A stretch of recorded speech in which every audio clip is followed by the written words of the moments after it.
into the day with the dawn ringing in my ears. Oh, I tune into my TV show. No better way, I gotta get myself into gear. Let's go. Oh, and I feel good today with my wake up in the morning espresso. I feel good today. It's my feel good breakfast show.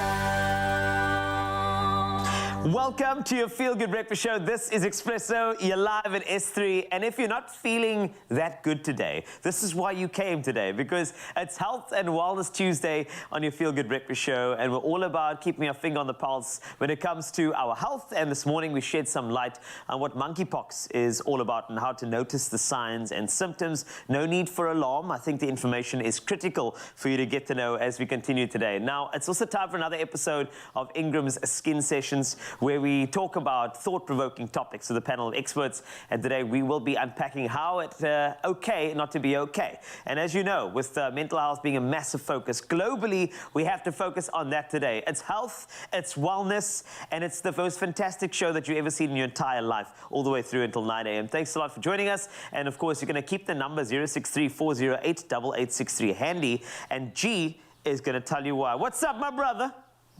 I get to see Carl every day. I get to see Carl every day. These are the words of affirmation that I use to motivate myself. Now, my colleagues are a massive motivator for me. I love the fact that I step into this amazing team in front and behind the camera every single morning. It makes my day a joy. It motivates me. It gets me through the hours.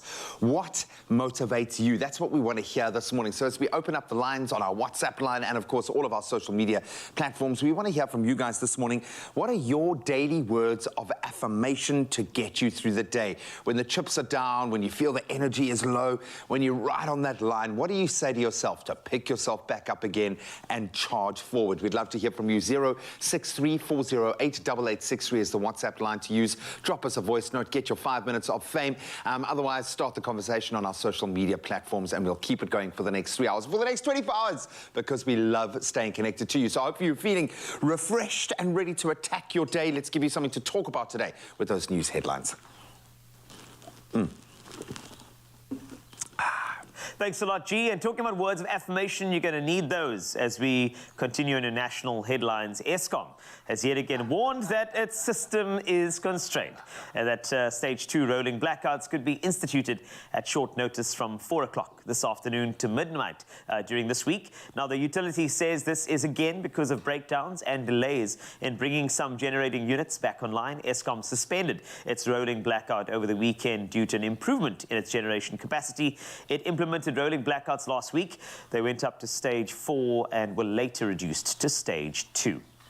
Now, authorities in the Free State say some 55,000 cattle have been vaccinated against foot and mouth disease in the province. This follows the Minister of Agriculture, Toka Didiza's announcement a week ago that a 21-day ban will be placed on the export of wild livestock. Now, Didiza and Free State Premier Assis Tombela have decided that roadblocks would be set up in parts of the province where the disease has been reported. Outbreaks of the disease have been reported on 22 farms in the area of Viljoenskroon, Marquard, as well as Bethlehem.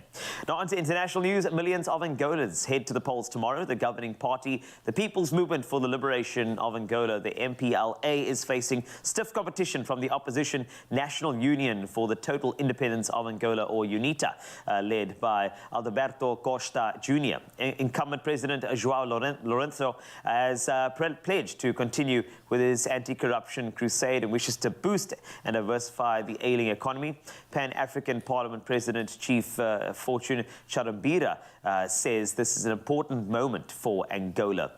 Now, Hungary's top 2 weather experts have been fired over an incorrect weather forecast. What had been billed as Europe's biggest fireworks display had been organized for Saturday evening to celebrate St. Stephen's Day. However, 7 hours before the scheduled start, the government postponed the event, citing extreme weather warnings. But the weather remained calm, leading to the sacking of the head and deputy head of the weather service. Some 40,000 fireworks were ready to go off at 240 points along a 5-kilometer stretch of the Danube River in central Budapest.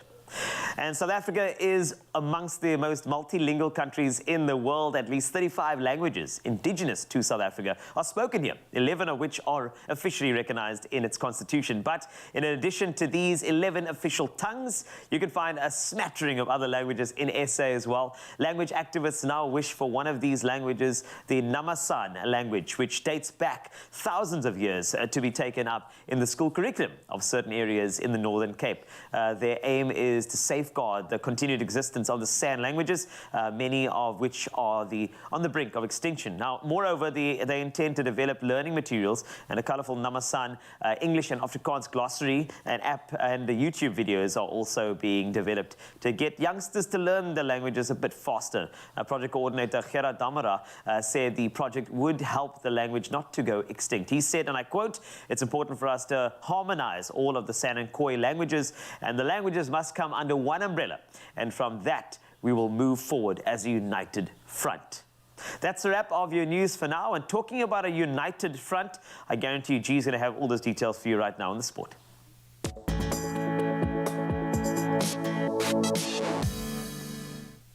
Thank you, Carl. Indeed, oh, Captain, my captain, leading the charge. Springbok coach Jacques Nidaba has handed Warwick Galant a start on the right wing. And then, of course, recalled scrum half Faf de Klerk in the only 2 changes to the starting team for their Rugby Championship Tour match against Australia early on Saturday morning. So Galant takes over from Jesse Creel on the wing, while de Klerk, he has completed his return to play protocol after missing that second test against New Zealand due to concussion. Nidaba has gone with a 5-3 split on the bench this time, different to our normal 6-2, and Jaden Hendricks, Elton Yankees and Frans Steyn will find themselves on the woodwork on the sidelines. Then on to cricket. The host cities for the Under-19 and Senior Women's T20 World Cup tournaments here in South Africa have now been officially announced. So matches at the first edition of the Under-19 Women's T20 World Cup in January will be played in Benoni and Potchefstroom, with Gqeberha, Paarl and Cape Town hosting the Women's T20 World Cup in February. Then Cape Town last hosted a semi-final of the Men's T20 World Cup back in 2007, while St George's Park in Gqeberha and Boland Park in Paarl will host their first major ICC event matches since the 2003 Men's World Cup. Then on to footballing news. I suppose for many sake, we probably should have started with this one this morning. Man United put the calamity of their last game against Brentford well behind them with a brilliant performance to overcome Liverpool 2-1 and ensure that the Reds are winless in their opening 3 matches of the season as well. So the hosts definitely started the better of the 2 teams and maintained that energy. They were rewarded after Jadon Sancho. He very coolly slotted past Alisson for the opener. Then Marcus Rashford did what he does, got in behind and doubled his side's lead 10 minutes into that second half. Mo Salah did get a goal back for Liverpool in the 81st minute, but they couldn't find an equaliser as Man United now moved above their rivals on the table. Then on to tennis news, and not the best news for fans of world number 2 ranked Alexander Zverev. He's had to withdraw from the US Open as he continues his recovery following ankle surgery. The 25-year-old underwent surgery in June after damaging ligaments in his right ankle. That was during this year's Roland Garros semi-final against Rafa Nadal. The German had expected to be back from injury for the Davis Cup in September, but added that there was a chance that he could also return a little bit earlier. The year's final Grand Slam gets underway next Monday. And that's where we leave our sport for now. We'll touch on those headlines again at 7 o'clock in case the Man United fans need to hear that again. But right now, let's get you prepped for the weather.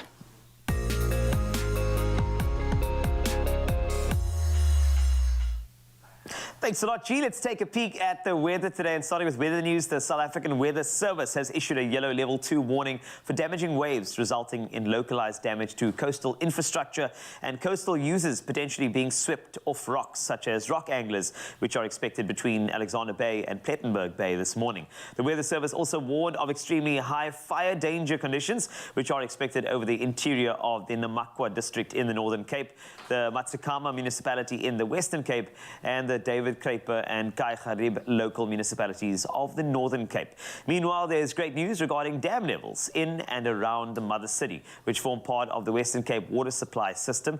The Theovatus Kloof Dam yesterday stood at 81%, up from 77% last week. It was 102% this time last year. The Berg River Dam presently stands at 98%. Last year on this date, it was at full capacity, and the levels of the Voelvlei and Wemmershoek dams have also risen to 67 and 76 respectively. Now, from weather news, we head on over to take our first look at those sunrise views. We love these. Now, first up, let's show off Aaron Williams out in Makasa's picture. Somerset West is that area. He shared this stunning lilac-colored sky featuring the twinkling city lights just below. And John shared this one, catching the glimpse of the moon before the sun rises out in Witpoortjie. And then Kahuren Naika sent through this view of the navy blue sky beginning to light up above Chatsworth in Durban. Onesimo Sanyanya showcased this stunning rose gold lit sky above the Eastern Cape. That's gorgeous. And finally, we had this one sent in by Owen Granger, one of the regulars out in Lakeside. And look at that stunning orange glow across the sky, casting a glow around the morning clouds as the view glistens across the lake. And what a view that is, reminding you that today is going to be a fantastic day. Now let's take a peek at your temperatures. Need to look at these to give you an idea of what to wear today on your Feel Good Breakfast Show. Now, Polokwane, as always, I'd love to start with you. 5 is your minimum, jumping up to 21 later.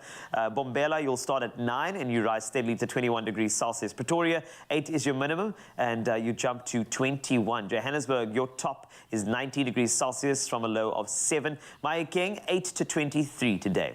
Klerksdorp, you can expect 6 as you wake up this morning. You thaw out to 24. Kimberley looking good, 8, jumping to 23. Bloemfontein, 2 to 22. And Richards Bay, 13 is your low to a high of 22. Pietermaritzburg, a lovely day for you. Expected 24 the high from a low of 7. Durban, 13 rising to 22. Mthatha, 8 jumping to 24. East London, 15 to 23.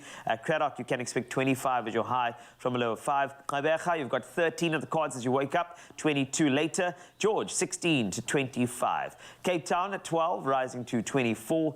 Worcester, you've got a lovely day in your hands, 28 degrees Celsius, so good warmth for you as you wake up to 13. Sutherland, 7 to 21. And Uppington, back to your normal self, topping the temperatures, 29 is the high from a low of 14. That's a wrap-up of your weather news. If you've got any more views, please send it to us via WhatsApp as we continue with your Feel Good Breakfast Show. As this giant of broadcasting comes to join me here, of course, no reason to stoke alarm, but it's got a lot of us nervous. The 5th case of monkeypox has now been revealed in South Africa. We have to discuss this because, you know, a lot of people, in fact, I was discussing this a little earlier, and I was saying that we got people chatting to us about monkeypox, and it's like, oh, what, do we have to be scared? I think don't be scared. Information is our best resistance to any sort of thing. Completely. We've got 2 of the best doctors with the best bedside manner next to your bed this morning, because that's where we are. We'll be right back in your homes in just a moment. We'll see you now. Only you can make my day.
Defeat your mucus monster, Mucofizz.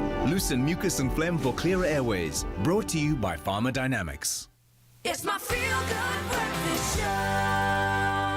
Welcome back to your Feel Good Breakfast Show. This is Expresso, and it's Health Tuesday on Expresso, as you know, and it's time to get up to date on the numbers. A fifth case of monkeypox has been detected in the country. Health Minister Joe Phaahla is encouraging people with symptoms to report to their nearest healthcare facility. Now, with us this morning to chat more about monkeypox is HIV and infectious diseases expert Dr. Emil Reid and pathologist Dr. Howard Newman. If you have any questions, and I need you to ask questions as well, today it's not a means to get very, very scared of this. I think information is valuable when it comes to any sort of ailment or any sort of outbreak of anything. So make sure you get those questions in 063-408-8863. Gentlemen, you look so fresh and early, and just it looks fantastic, both of you. Hey, looking good out there. Well, Carlos, it's cold, brother. Yeah. That's what I like. Carlos, yes. But can I confirm that when we have these discussions, we are not trying to incite any sort of, we're not trying to scare anybody. No. We're trying to just inform, because I think that an informed individual is somebody who knows exactly what to do in any sort of circumstance. So I think let's start with you. By the way, Dr. Howard, welcome. We've been waiting for you for this moment for a long time. It's fantastic. Thank you. Thanks for having me. So, monkeypox. I mean, the name sounds quite ominous, but can we break it down? What is monkeypox? Okay, so monkeypox is a type of virus. It belongs to the Poxviridea family of viruses. Okay. It shares a genus with, some of us might remember, smallpox. Yes. It was eradicated in 1977, so it's in the same sort of family. So monkeypox tends to circulate amongst certain animals, rodents in particular, in Central and West Africa. And then from time to time, you can have human infection as well. Yeah. And then like we're seeing now, you can have human-to-human transmission. So these viruses, they tend to cause typical skin lesions. We call them like pox lesions, and hence the name. Okay. And this particular pox virus was first discovered in monkeys in the 1950s, and hence the name monkeypox. So yeah, All right. that's essentially what it is. That was a lovely breakdown, because that's what we need. We need the layman's terms. Not everybody knows the medical jargon, and I think that's the way we, consume this information. But in terms of spreading, I think that's the whole thing about it. When you are out there and you're worried, I think it's important. So, Dr. Emil, you've been with us through the entire COVID outbreak, making sure that we feel okay. But this particular time around, how does this spread? Well, the big thing, as Dr. Newman said, he used the term rodents, and Yes. then also from people to people. Yeah. But monkeypox is actually what we call a zoonosis, meaning that they start off in animals. Okay. And they don't start off in humans. And usually the transmission is from a rodent or an animal Yes. to a human, and it can happen vice versa as well, but it's very, very rare. And I think both of us will agree that in order for somebody to contract monkeypox is really, really, really difficult. So it's unlike COVID, where I pass you and and there you have your SARS-CoV-2 virus in your system. And in order for you to transfer this virus, you actually need prolonged contact. So you, say for instance, isolation, we share a cabin together, we share a bed together, we touch one another, we stay in touch for a few days, and that's actually how transmission occurs. But walking past somebody, touching somebody, reaching out to somebody, giving them a hug, the chances of actually acquiring monkeypox is extremely small.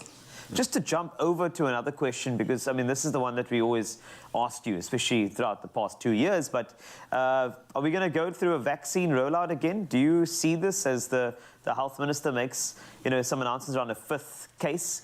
Are we going to go there again? What does your gut tell you? Well, my gut tells me there are certain reasons why people make certain decisions. Yes. So if somebody comes out and they actually tell you, monkeypox is now a thing, you know, and one need to be scared or take note of it. Yes. It doesn't mean it's a serious illness. It doesn't mean people are going to die, because if you look at the central types of monkeypox that we find, we look at about a 10% mortality. If you look at the Western African form of monkeypox, it's around about a 1% mortality. Okay. So the cases are still quite low. So the reason for people to say, well, we need to put monkeypox on the map, there's certain reasons for that to occur, meaning that we need to develop therapeutics and we need to gain access to so-called vaccines that are available. Yeah. And the sooner we actually put it on the map, the sooner we can actually have access to therapeutics, and the sooner we can have access to vaccinations. So I don't believe, and I mean, Dr. Newman can disagree with me, but I don't agree that we're going to go through anything, not anything remotely similar to what we've been through the last 2 years. Well, agree or disagree, that's why we have a part 2 with Dr. Emil Reid and Dr. Howard Newman. Also, we need to discuss some of the symptoms of monkeypox. We're going to keep you in the know on your Feel Good Breakfast Show, as we also keep you as healthy as we can and build the immune system through some good old exercise. Graham is standing by. Yep, you gotta move. We are joined in studio by Tammy Jacobs. She's obviously unbelievably fit. She is a health coach and founder of the awesome organization Rise Women, a community that is creating a safe space for women to grow, to thrive, and to just feel at home, all the while helping them to achieve their fitness goals. And they're obviously, we are all guys in studio this morning, so I'm going to officially take one for the team. Tammy, thank you so much for joining us. I've been watching your guys, your collective journey for a while now online, like a lot of people have, because you've kind of created a little movement more than an organization. It feels like that. So congratulations on your success. I'm throwing myself into this because I've been doing rehab for like 2 years and I'm starting to move again, and I've realized how essential it is for our mental well-being. Like, bar anything else, you need to move. So what motivates you? What was Rise's kind of drive? Why did you want to create this community for women to be able to train in this way? I think it's so essential to have a space that eliminates comparison and makes a woman feel safe. I've been in the fitness industry for a really long time, and it can be overwhelming for a lot of people. A lot of people need to feel guided, they need to feel coached, they need that constant motivation to keep them close to their goals. And so few people actually get it right, the journey of health and wellness. So if so few people are getting it right, it means it's actually quite tough. So we've put together a strategy to help people and guide them through the process, keep them motivated, keep them attached to their goals every step of the way.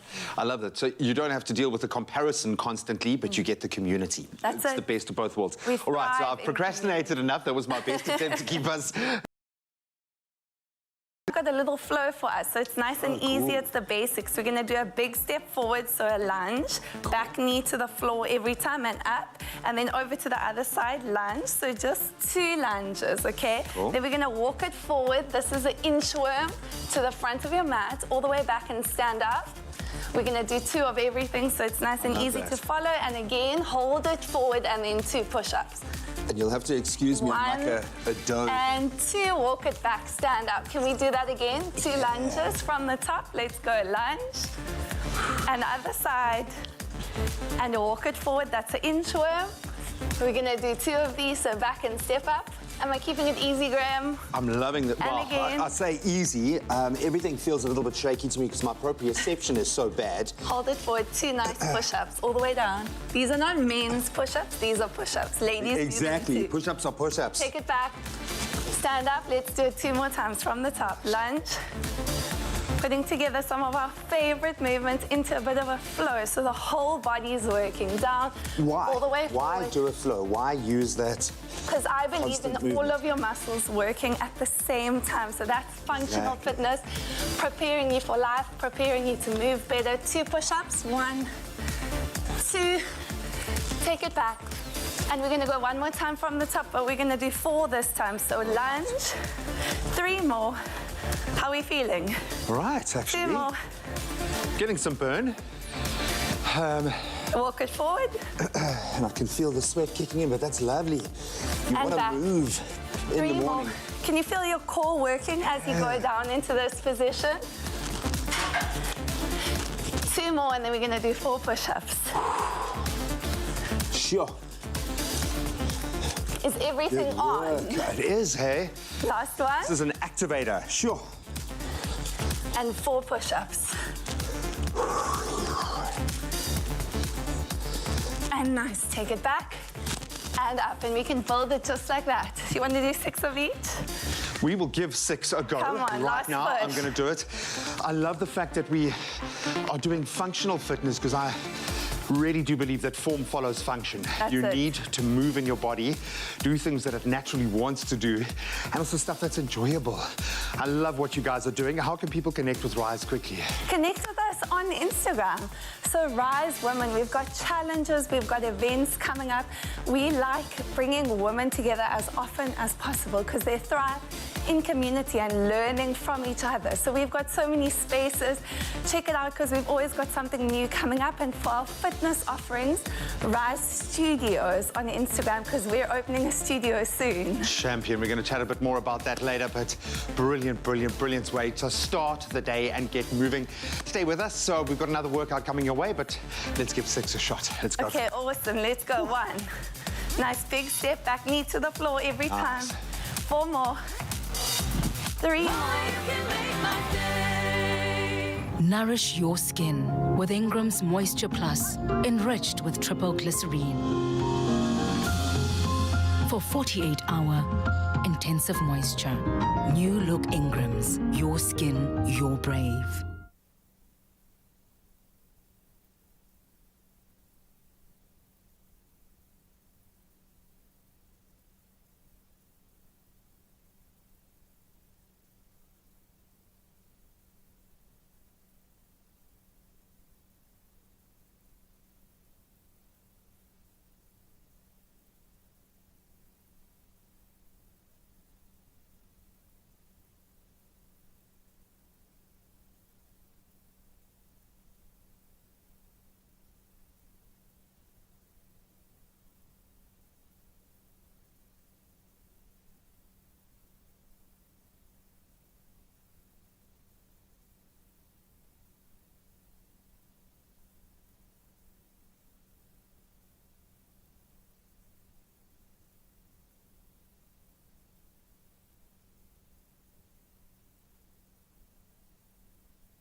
It's my feel-good breakfast show. Welcome back. This is your Feel Good Breakfast Show, Expresso. Now, despite 2 new cases of monkeypox being reported, the health department says the risk of infection is still low for South Africans, which is why we're having this discussion. With us this morning to chat more about monkeypox is HIV and infectious diseases expert Dr. Emil Reid and pathologist Dr. Howard Newman. If you've got any questions, the number, once again, 063-408-8863. Let's continue the discussion, gentlemen, and I think it's important for us to go to a point around how severe the monkeypox, the virus can be. I think let's look at that scenario for a second. Once again, not to scare, but of course to inform. Firstly, it's important to note that the vast majority of cases are mild. Yes. So people will recover without any treatment, and that's the vast majority of cases. And with this current outbreak, it's slightly different to previous outbreaks where the skin lesions are predominantly in the genital area. Okay. And it's because of the way this outbreak started with sexual activity, essentially. You can have severe disease. So some people, unfortunately, are prone to having more severe disease. So you can have complications as well. There have been reports of people having encephalitis, that's swelling on the brain, eye infection, even pneumonia. So there are severe cases and complications that can happen, but the vast majority is mild and recovers without any treatment. You mentioned a few symptoms over there. You mentioned lesioning on the genital area. What other symptoms are there on monkeypox? Okay, so when you get infected for the first time, Yes. Most people will have what we call a prodrome. So that's when they have flu-like symptoms, essentially. Okay, so fever, headache, muscle aches, etc. That's after an incubation period of about 5 to 13 days on average, but it can be a bit longer. After that, about 3 days after those initial symptoms, you start getting skin lesions. These skin lesions, they go through various stages. They start as flat macules, we call them, and they progress through vesicles and pustules eventually. And the skin lesions, typically, it's on the face, the hands, and the feet, but with this outbreak, it's more in the genital area. Yeah. So this is slightly different to previous outbreaks. But yeah, those are the symptoms. The main thing would be the skin lesions that people would worry about.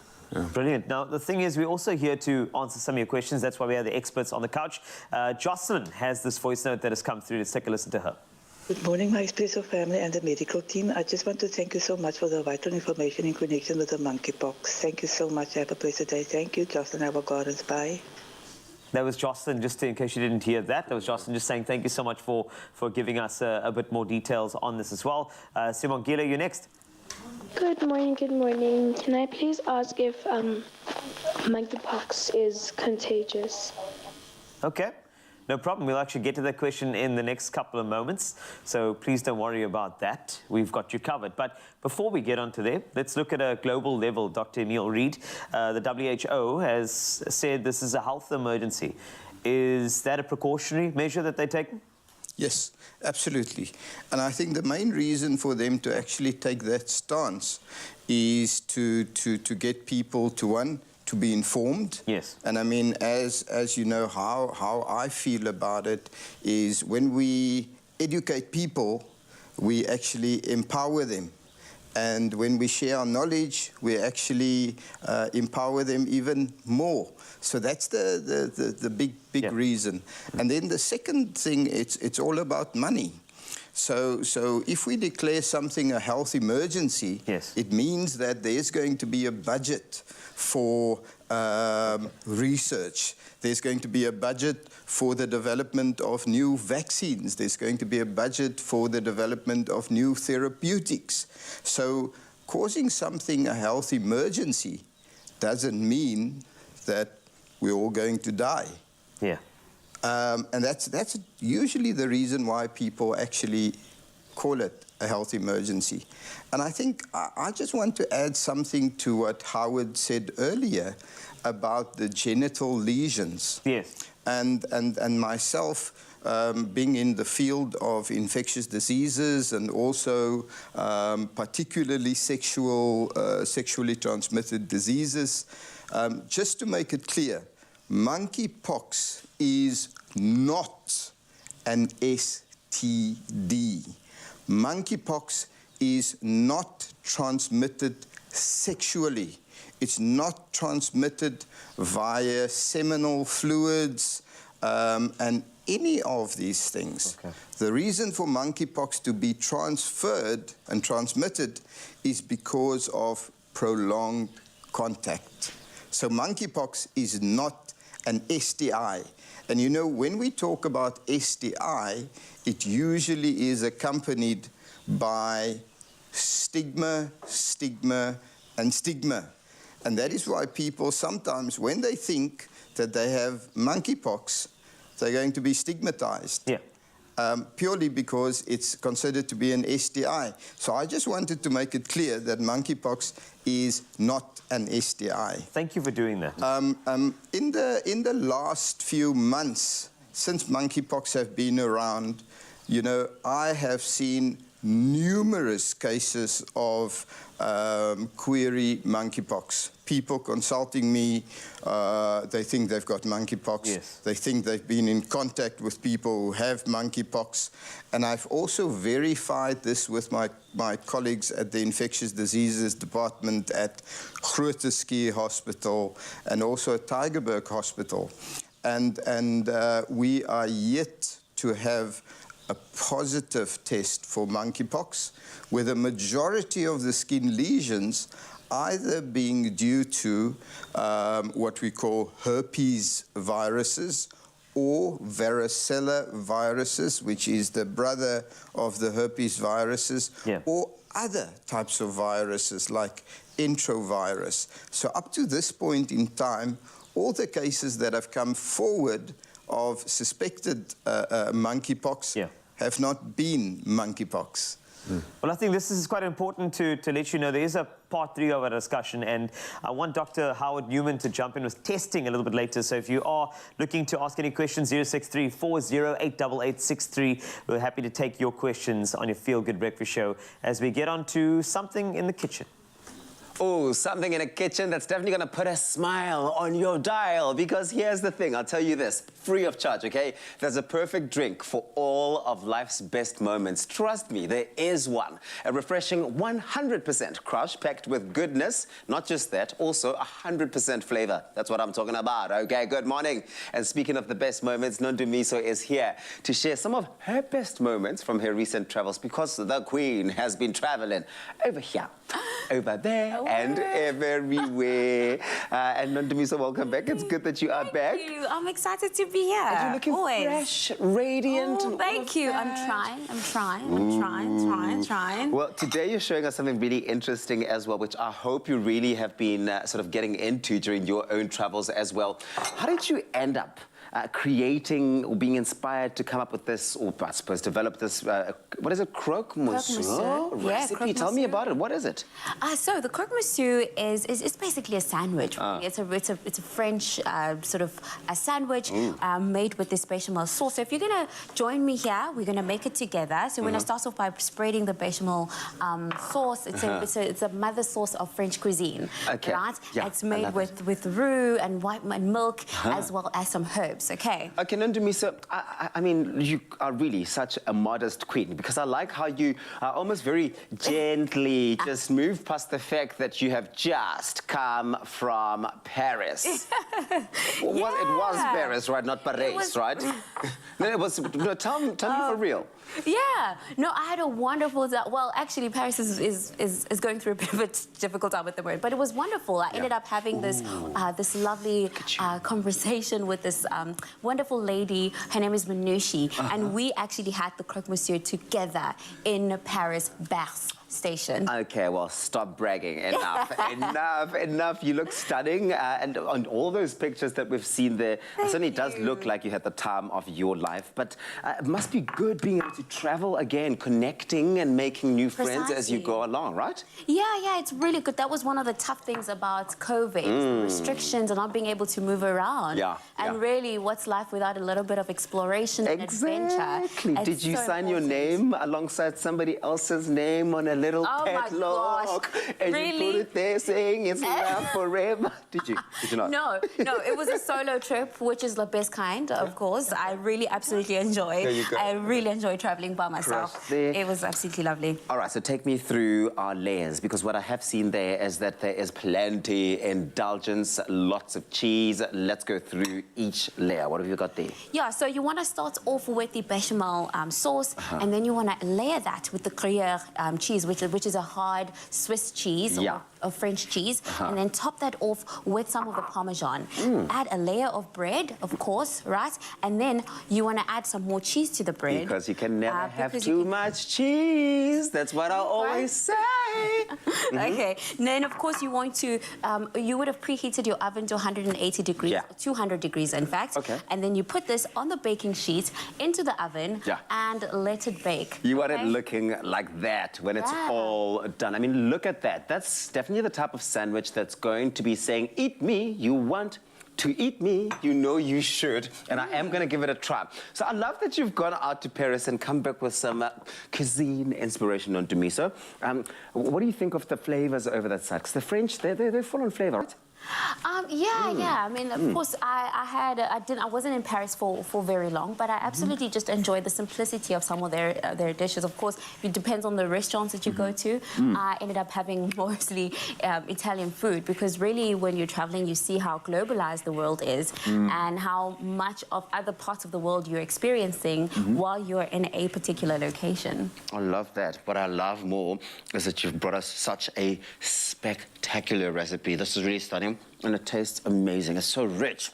I absolutely love it. And a sandwich like this, you've got to sort of down it with the perfect drink to go with it. And that's why we've got our crush. So put it here, homegirl. Welcome back. It's good to have you. It's lovely. What we do know for sure is that with Crush, you'll get 100% tasty, refreshing goodness in every sip and a good dose of those vitamins that we're talking about to help boost your immune system and help you stay strong this winter. If you want the recipe and all of the ingredients that are involved in bringing this to life, go on to expressoshow.com. This one, Miss Kati, is a winner. A winner. Yeah. Yeah.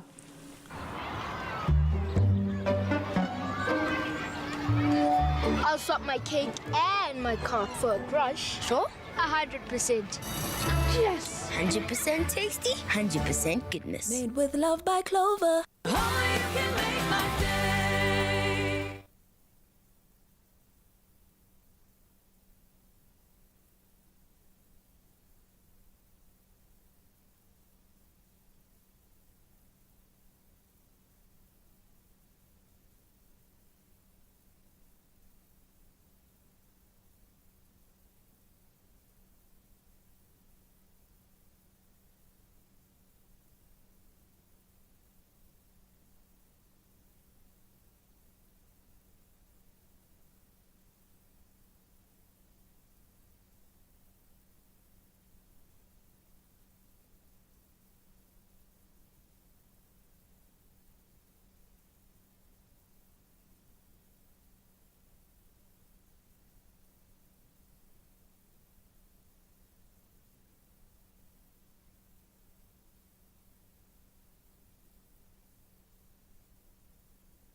It's my feel-good breakfast show.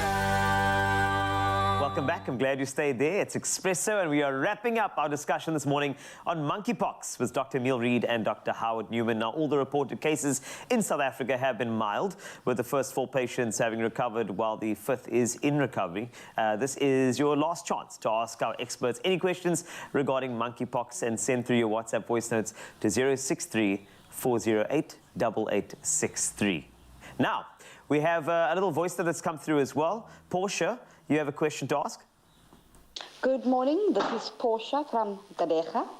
I would like to know, is there a vaccination against monkeypox already? Thank you. Well, that's a very, very good place to go. And I think maybe let's open it up to our panel of experts. Before we get on to testing and the facets of that, a vaccination of some sort, where are we? Yes, so there is a vaccine available. The older generation might recall the smallpox outbreak in the 60s and 50s, and that used to be a deadly disease. But thanks to vaccination, we eradicated smallpox in 1977. So the smallpox vaccine is equally as effective against monkeypox. So it's not like COVID, where we're starting from scratch. There is a vaccine available. We don't have it available in South Africa as yet, but if the need arose, I'm sure we could procure them. But the good news is we're not starting from scratch. They do exist. So can we jump straight on to, because I know the question on vaccines, this is related to, how do you know you have it? And I know, Dr. Emile, you actually discussed about there are many reasons why those lesions can pop up. How do we know that we have monkeypox? So let's talk about testing for a second, Dr. Howard Newman. What is that process like at the moment? Okay, so testing is available. By now, thanks to COVID, I'm sure we all know what a PCR test is. Yes. So we have a PCR test available. It's a molecular test. It amplifies the genetic material of the virus, and the specimen type is essentially a swab of the skin lesion. So your doctor will actually take a swab, just like the one used for COVID, and actually swab those skin lesions and send that into the lab. Your doctor will also fill out a very detailed case investigation form, because that's important for the epidemiological side of things. When it first started, it was centralized at the NICD, but they've since decentralized and allowed other labs to test as well. So at Pathcare, we do offer the test. It's very sensitive and specific, so if you do have monkeypox, that test will indeed come up positive. Yeah, there are other specimen types as well. Some doctors will collect a throat swab as well, but that's not mandatory. But the skin lesion swab is mandatory to diagnose monkeypox. All right. Now let's talk therapeutics, Dr. Emile Reid. Let's talk about where we are, and let's look at what we've learned as well from the COVID-19 pandemic in terms of contraction to when the viral load is in your body. How long do you stay contagious? To the therapeutics, I want you to take us through top to bottom. Well, I think I just wanted to add something that Dr. Newman said about testing. And the one thing we don't want is for people to rock up at their general practitioners or at the pathology labs and say, I demand a test for monkeypox. Or my kid have been behaving like a monkey, so I would like him to get tested for monkeypox. And hopefully that name of monkeypox will soon be changed, because it came from the imported monkeys that was used in studies where it was first described. So even in this current a pandemic, if we want to call it that, it's got nothing to do with monkeys at all. So we need to change the name. And because it's a DNA virus, we've been developing a lot of antiretrovirals and antiviral drugs in the last 50 to 100 years. And the chances are very likely that soon we will have an antiviral drug against so-called monkeypox as well. But the mainstay of treatment will be vaccination. So my advice would be, if you have a case where you're unsure, there are many specialists around, virologists, infectious diseases specialists in the southern suburbs, northern suburbs. Please phone people like us. Please phone the helpline, the NICD helpline, get advice in order for you to proceed further. So the whole thing with monkeypox, should you have skin lesions, all those lesions are self-limiting. And in the majority of cases, those skin lesions will all disappear after about 6 to 8 weeks max. And it will not last longer than that at all. So again, even if you do have skin lesions, it does not mean that you are like a leper that you have leprosy, and that people are scared of you because you cannot infect them just by standing next to them. There need to be prolonged skin-to-skin contact in order for you to be infected with the monkeypox virus. Thank you so much for clearing everything that we need to be cleared up. I think information is our most valuable tool against any pandemic and any sort of outbreak of this particular sort. So I think it's important for this information to be received by you, and, you know, with an open mind and with lots of openness to go and find more information from your side. But thank you, Dr. Howard Newman, for all of your, all of your advice, as well as, your practice. I think it's fantastic for you to bring that to our table. And Dr. Neil Reid, as always, our go-to guy when it came through to the COVID-19 pandemic, but it's great to hear you unpack this. And thank you for listening, of course. And if you do want to ask any more questions, just make sure you send that on to 063-408-8863. But that wraps up our chat on monkeypox, and now you know. But the things that you don't know is that there's a lot more for you on your Feel Good Breakfast Show. Yep.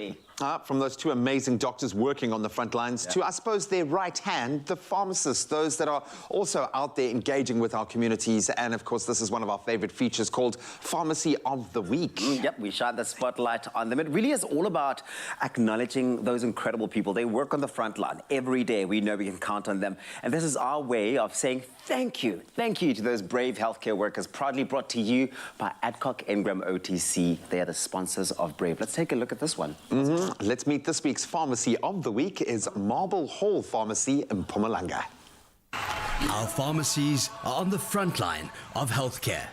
This is Pharmacy of the Week. It's so precious to serve our community with love and making sure that our community stay healthy and always feel passionate of our services. During COVID-19, it was not something that we're expecting it. We had to be brave and help our community. So it was nice to help them with love and advise them.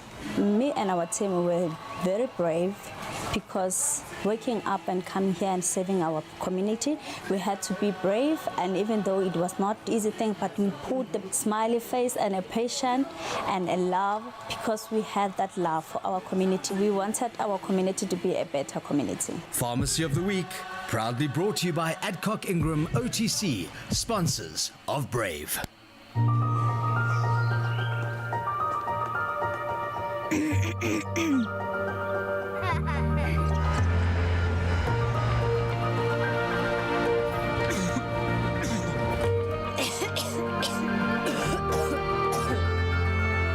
Cold and flu symptoms disrupting your day?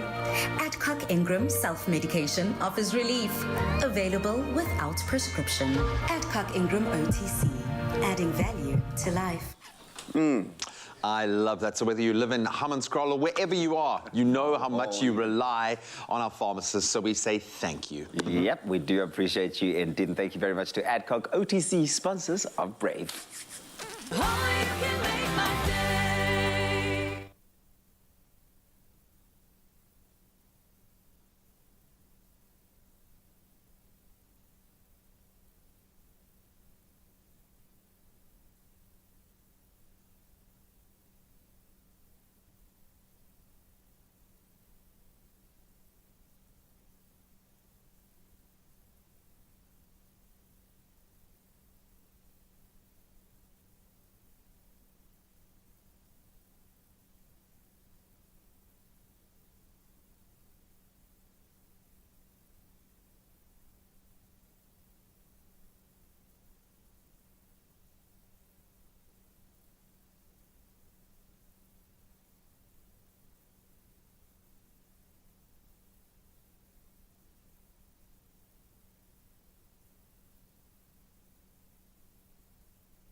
Your generosity can ignite a love for reading amongst our youth. Share your homegrown story. See Cadbury Story Edition packs. There's a glass and a half in everyone. It's my Feel Good Breakfast Show. I love this statement. Dream so big that it scares you. This is the tenet that today's featured artist lives by. Cape Town up-and-comer Jessie McGregor hit the stage at the early age of just 15, fighting fears of her performing in public for the first time, understandably. And instead of giving in to those calms, he persevered over the years, and even during lockdown, he kept his dream very much alive and came out the other side with a song that speaks to his courage. Let's get a little sneak peek of Stronger. Chase what I hold. Every day I hear you say, longer, stronger we stay. And hey, we're here to save. No longer we ponder on broken days. Yeah, you want to tackle performance anxiety? Go and learn to dance. I love that. Ladies and gentlemen, a feel-good, very big welcome to Jessie McGregor! Woo! Hey, buddy, how proud are you of yourself, watching yourself do that, man? Could you dance before doing that music video? No, I couldn't actually. I actually met this girl who was Spanish, and she was a dancer, and she told me, listen, like, I'm a dancing instructor. If you ever have another song, I was telling her about my first song, if you ever have another song, I want to dance in it.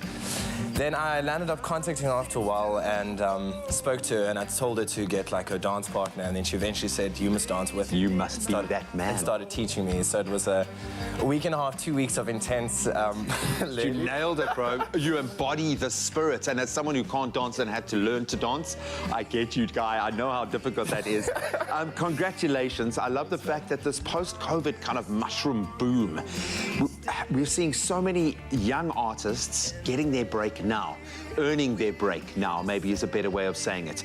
I had this intense, crazy lockdown period to write, to get creative, to prove your mettle. Do you feel like you're in a better position now than you were pre-COVID, having had this opportunity to write, get creative, invest in you and your brand and your music?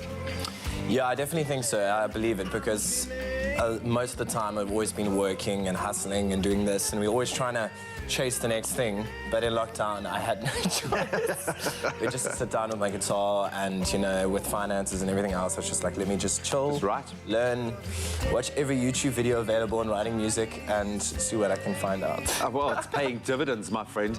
Let's take it back a step or two. 15-year-old, I'm trying to imagine myself at 15. We had something like the Standard 9 Boys Choir, and I remember I actually coined the Standard 9 Boys Choir leg shake, because all of us could hardly stand. We were so nervous to stand up and perform in public. What prompted you then at that age to get out there and put your music out in the world to be judged? Well, it's always been a passion of mine. I mean, like, even since apparently since I was even 3 years old, I used to take a plastic guitar into the bathroom. And why the bathroom? I don't know. I don't know why the bathroom. I think I realized from then that my voice echoed in the bathroom. But yeah, from 15, that performance, I think that was one of my first. I mean, putting my guitar in front of a microphone, no plug-in, like massive crowd, like 200-300 people, and I was like, whoa, like the nerves got the better of me. But I pushed through. But yeah, after that, I was just like, I don't want to be nervous again. The thing is, you get the flip side is once you get a taste of it, once you feel that chemistry between an audience and yourself, that's got to be something. I wish I could perform to be able to experience that, because I see it every day with amazing artists. It helps to work with the best. Ike Moritz, am I saying that name right? German producer, sounds amazing. Yeah, that's him. What was that creative process like, working with a global artist? We are, I know, one global village at the moment, but what was that creative journey like, coming from where you come from with your own musical background and connecting with a producer of that ilk? Yeah, I actually met up with him for the first time. I got his contact details from family, and I contacted him, actually from my mom, and I contacted him, and I met him in Hout Bay and everything. And yeah, I just started the process with him, and found out obviously he had made like 24 CDs, he's obviously toured Europe and all of that. We also had a very good electric guitarist, soloist on the song as well. Of which the producer can't remember his name. But he's really, so he was part of that as well. But Yeah, he's fantastic. I have to say, like, he works with a really good system, very creative, very good singer, pianist. So just with his creativity and mine bouncing off of each other, it just works, man. Worked out. Where can we see you perform live, my friend? What's the rest of the year looking like for you? Where can people actually, now that we can have fans back, where can the fans see you? Yeah, so I'm working on different spots and all of that. I may be going towards the end of the year just overseas for a little bit to the States, but of which I'm gonna obviously be playing more.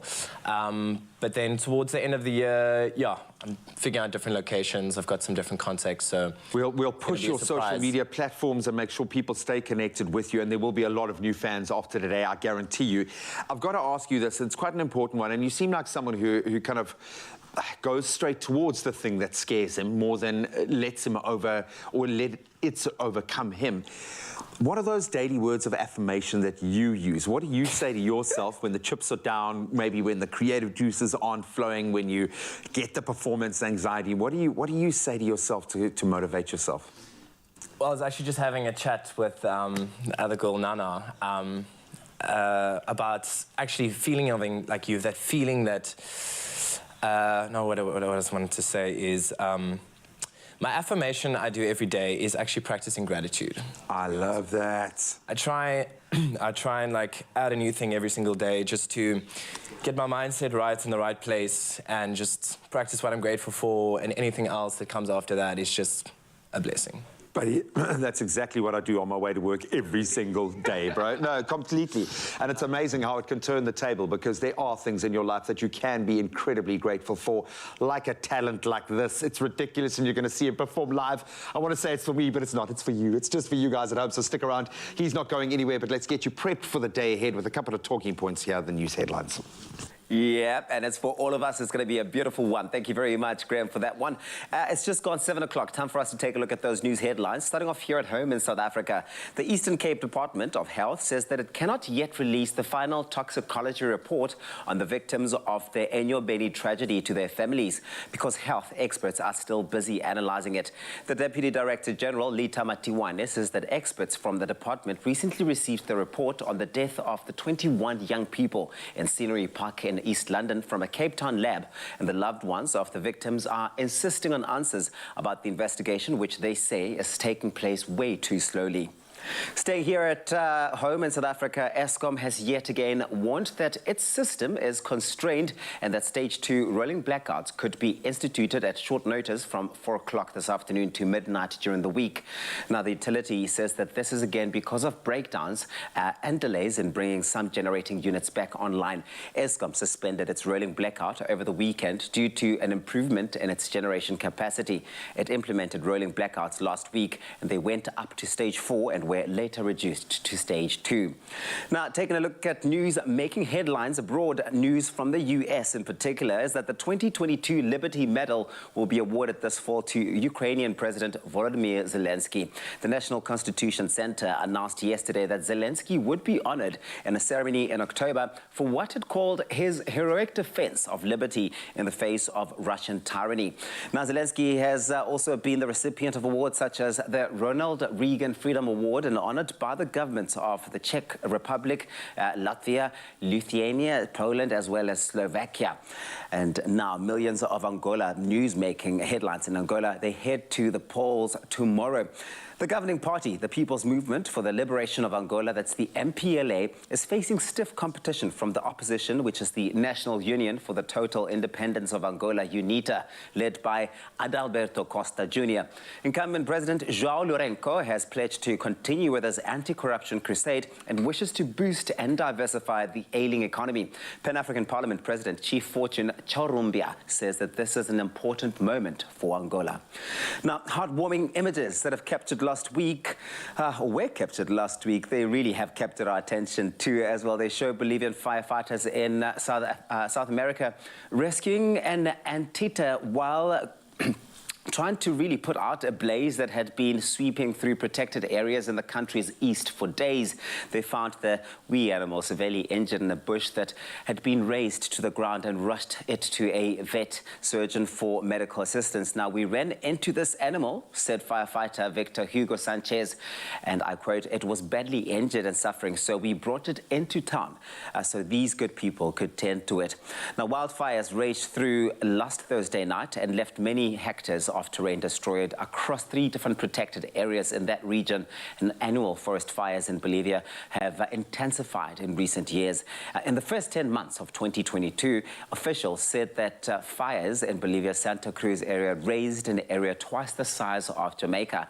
And Bolivia's protected areas are home to endangered animals such as jaguars, pumas, night monkeys, as well as countless species of plants and birds.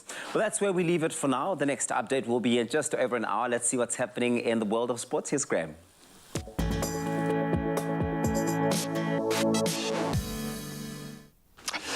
Thank you so much, Toby. So let's start with the big one in rugby. Springbok coach Jacques Nienaber has handed Warwick Galant a start on the right wing and recalled scrum of Faf de Klerk in the only 2 changes to his starting team.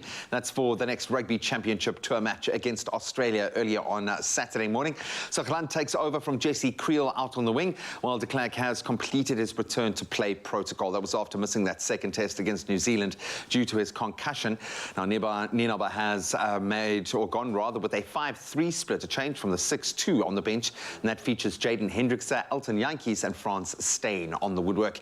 Then on to cricket. The host cities for the Under-19 and Senior Women's T20 World Cup tournaments in South Africa have now been officially announced. So matches at the first edition of the Under-19 Women's T20 World Cup in January will be played in Benoni and Potchefstroom, with Gqeberha, Paarl and Cape Town hosting the Women's T20 World Cup in February. So Cape Town last hosted a semi-final of the Men's T20 World Cup back in 2007, while St George's Park in Gqeberha and Bullen Park in Paarl will host their first major ICC event matches since the 2003 Men's World Cup. Then on to football, and I'm sure a lot of United fans saying I probably should have opened with this one. Man United put their calamity of their last game against Brentford well behind them to overcome Liverpool 2-1 and ensure that the Reds are now winless in their opening 3 matches of the season. So the hosts started the better of the 2 teams, lots of energy and intent, and they were rewarded after Jadon Sancho very coolly slotted past Alisson for the opener. Then Marcus Rashford did what he does best, got in behind that defence and doubled his side's lead just 10 minutes into the second half. Mo Salah did get a goal back for Liverpool in the 81st minute, but they ultimately couldn't find that equaliser as Man United now move above their rivals on the table, in fact. Then on to tennis. Not the best news for fans of Alexander Zverev, as the world number 2 has withdrawn from the US Open as he continues his recovery following ankle surgery.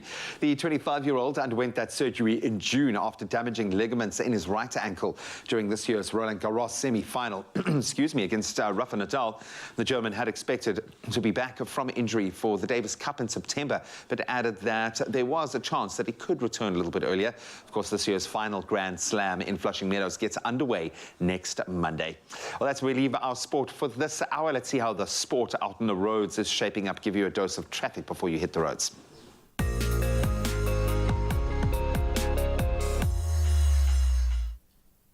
Thanks a lot, G. Let's take a peek at the traffic just to start you off. If you haven't left for work yet, let's find out exactly what's ahead of you. And starting in Gauteng on the N12 westbound, there is a stationary vehicle before Craft Road. The left lane is currently affected and delays can be expected. Let's go over to the Western Cape, the Maitland area on the M5 northbound. There are roadworks before the Kuburg interchange. All lanes are open and no delays are expected. And then KwaZulu-Natal, Hilton on the N3 eastbound. There's a stationary vehicle before the Hilton Avenue ramp. The centre lane is closed. Please keep a lookout for this as well. That's a wrap-up of your traffic. Let's take a peek at your weather.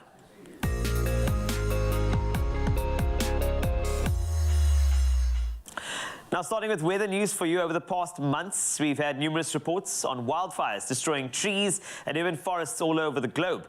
A new alarming study now suggests that some 16 soccer fields of trees per minute were lost to forest fires in 2021.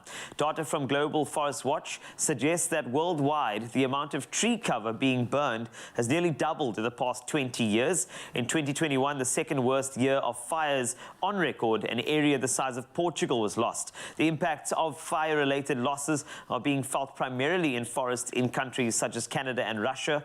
Global Forest Watch analyst James McCarthy says climate change is a key factor in this increase as it leads to higher temperatures and drier conditions. The UN says that the outlook for the forest fires in the decades ahead is grim. To address this problem, rapid and deep cuts in global carbon emissions are key, the UN says.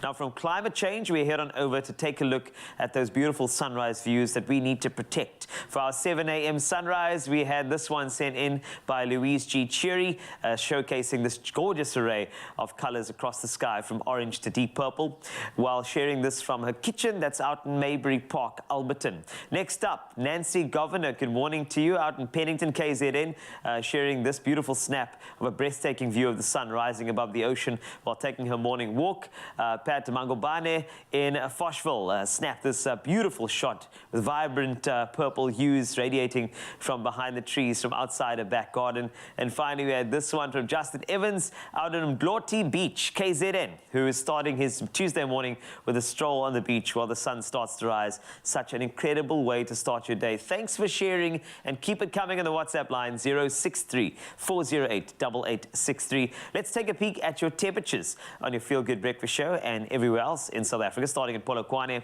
5 is your minimum, jumping to 21. Bombela, snap for you in terms of maximums, 21 degrees from a low of 9.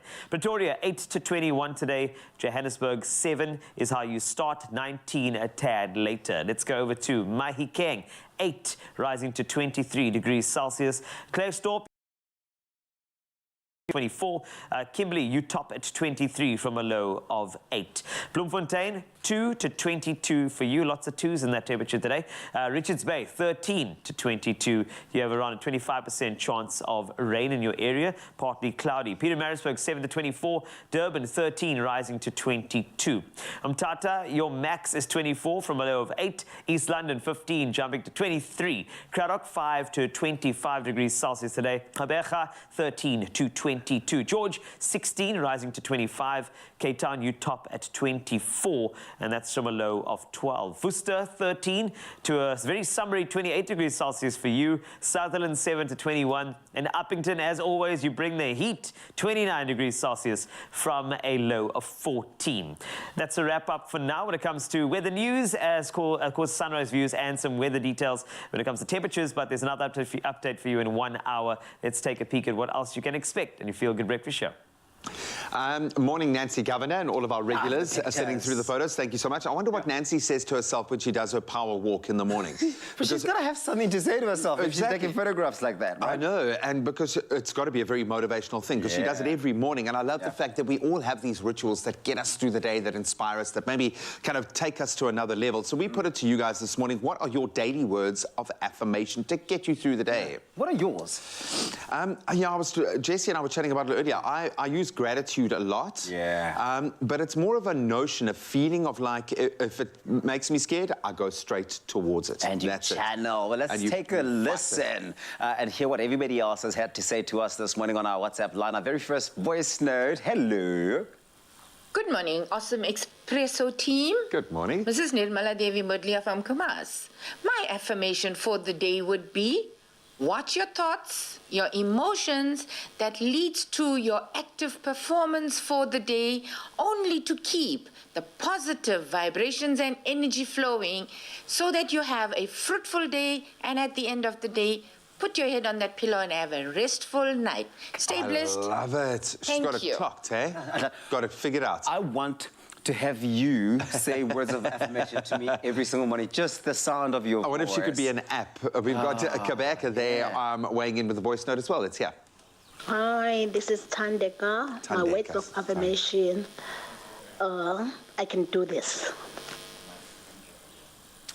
Okay, beautiful. I love it. But sometimes it's really just like not even complicated. Just say to yourself, look at yourself in the mirror and say, hey, you can do this. Aisha is here with another voice note. Aisha. Morning Expresso show. So my words of affirmation is, all I need is within me right now. Oh, I love that one. So I use that as my affirmation on the daily. Oh, that's nice. I just want to write them all down and take everybody's daily words of affirmation and sort of lead with them as I go. Write them all on a T-shirt and watch them every day. Aisha also joined the conversation. Good morning, team. Natalie here. Oh, Natalie. I trust you all well. What gets me through a day and every day is at least do one good deed and put a smile on someone's face. Oh, It doesn't cost a cent. I love that. We do love it. Ah, man, okay, so that's beautiful. Sounds like a lot of you certainly do have these words that carry you, that fuel you, and give you that fire every single day. Share them with us. Our WhatsApp line 063-408-8863.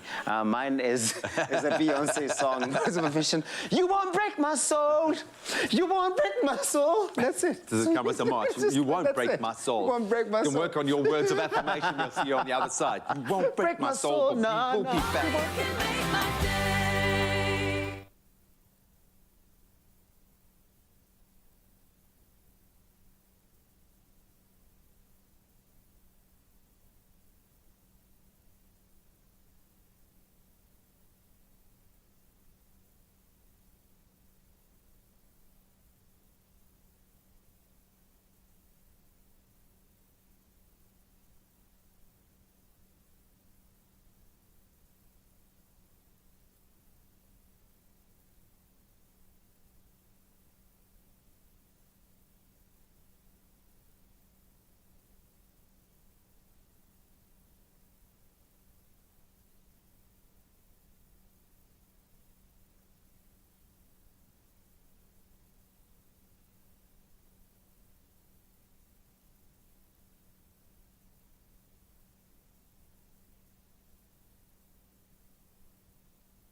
Nourish your skin with Ingram's Tissue Oil and Rich Skincare range.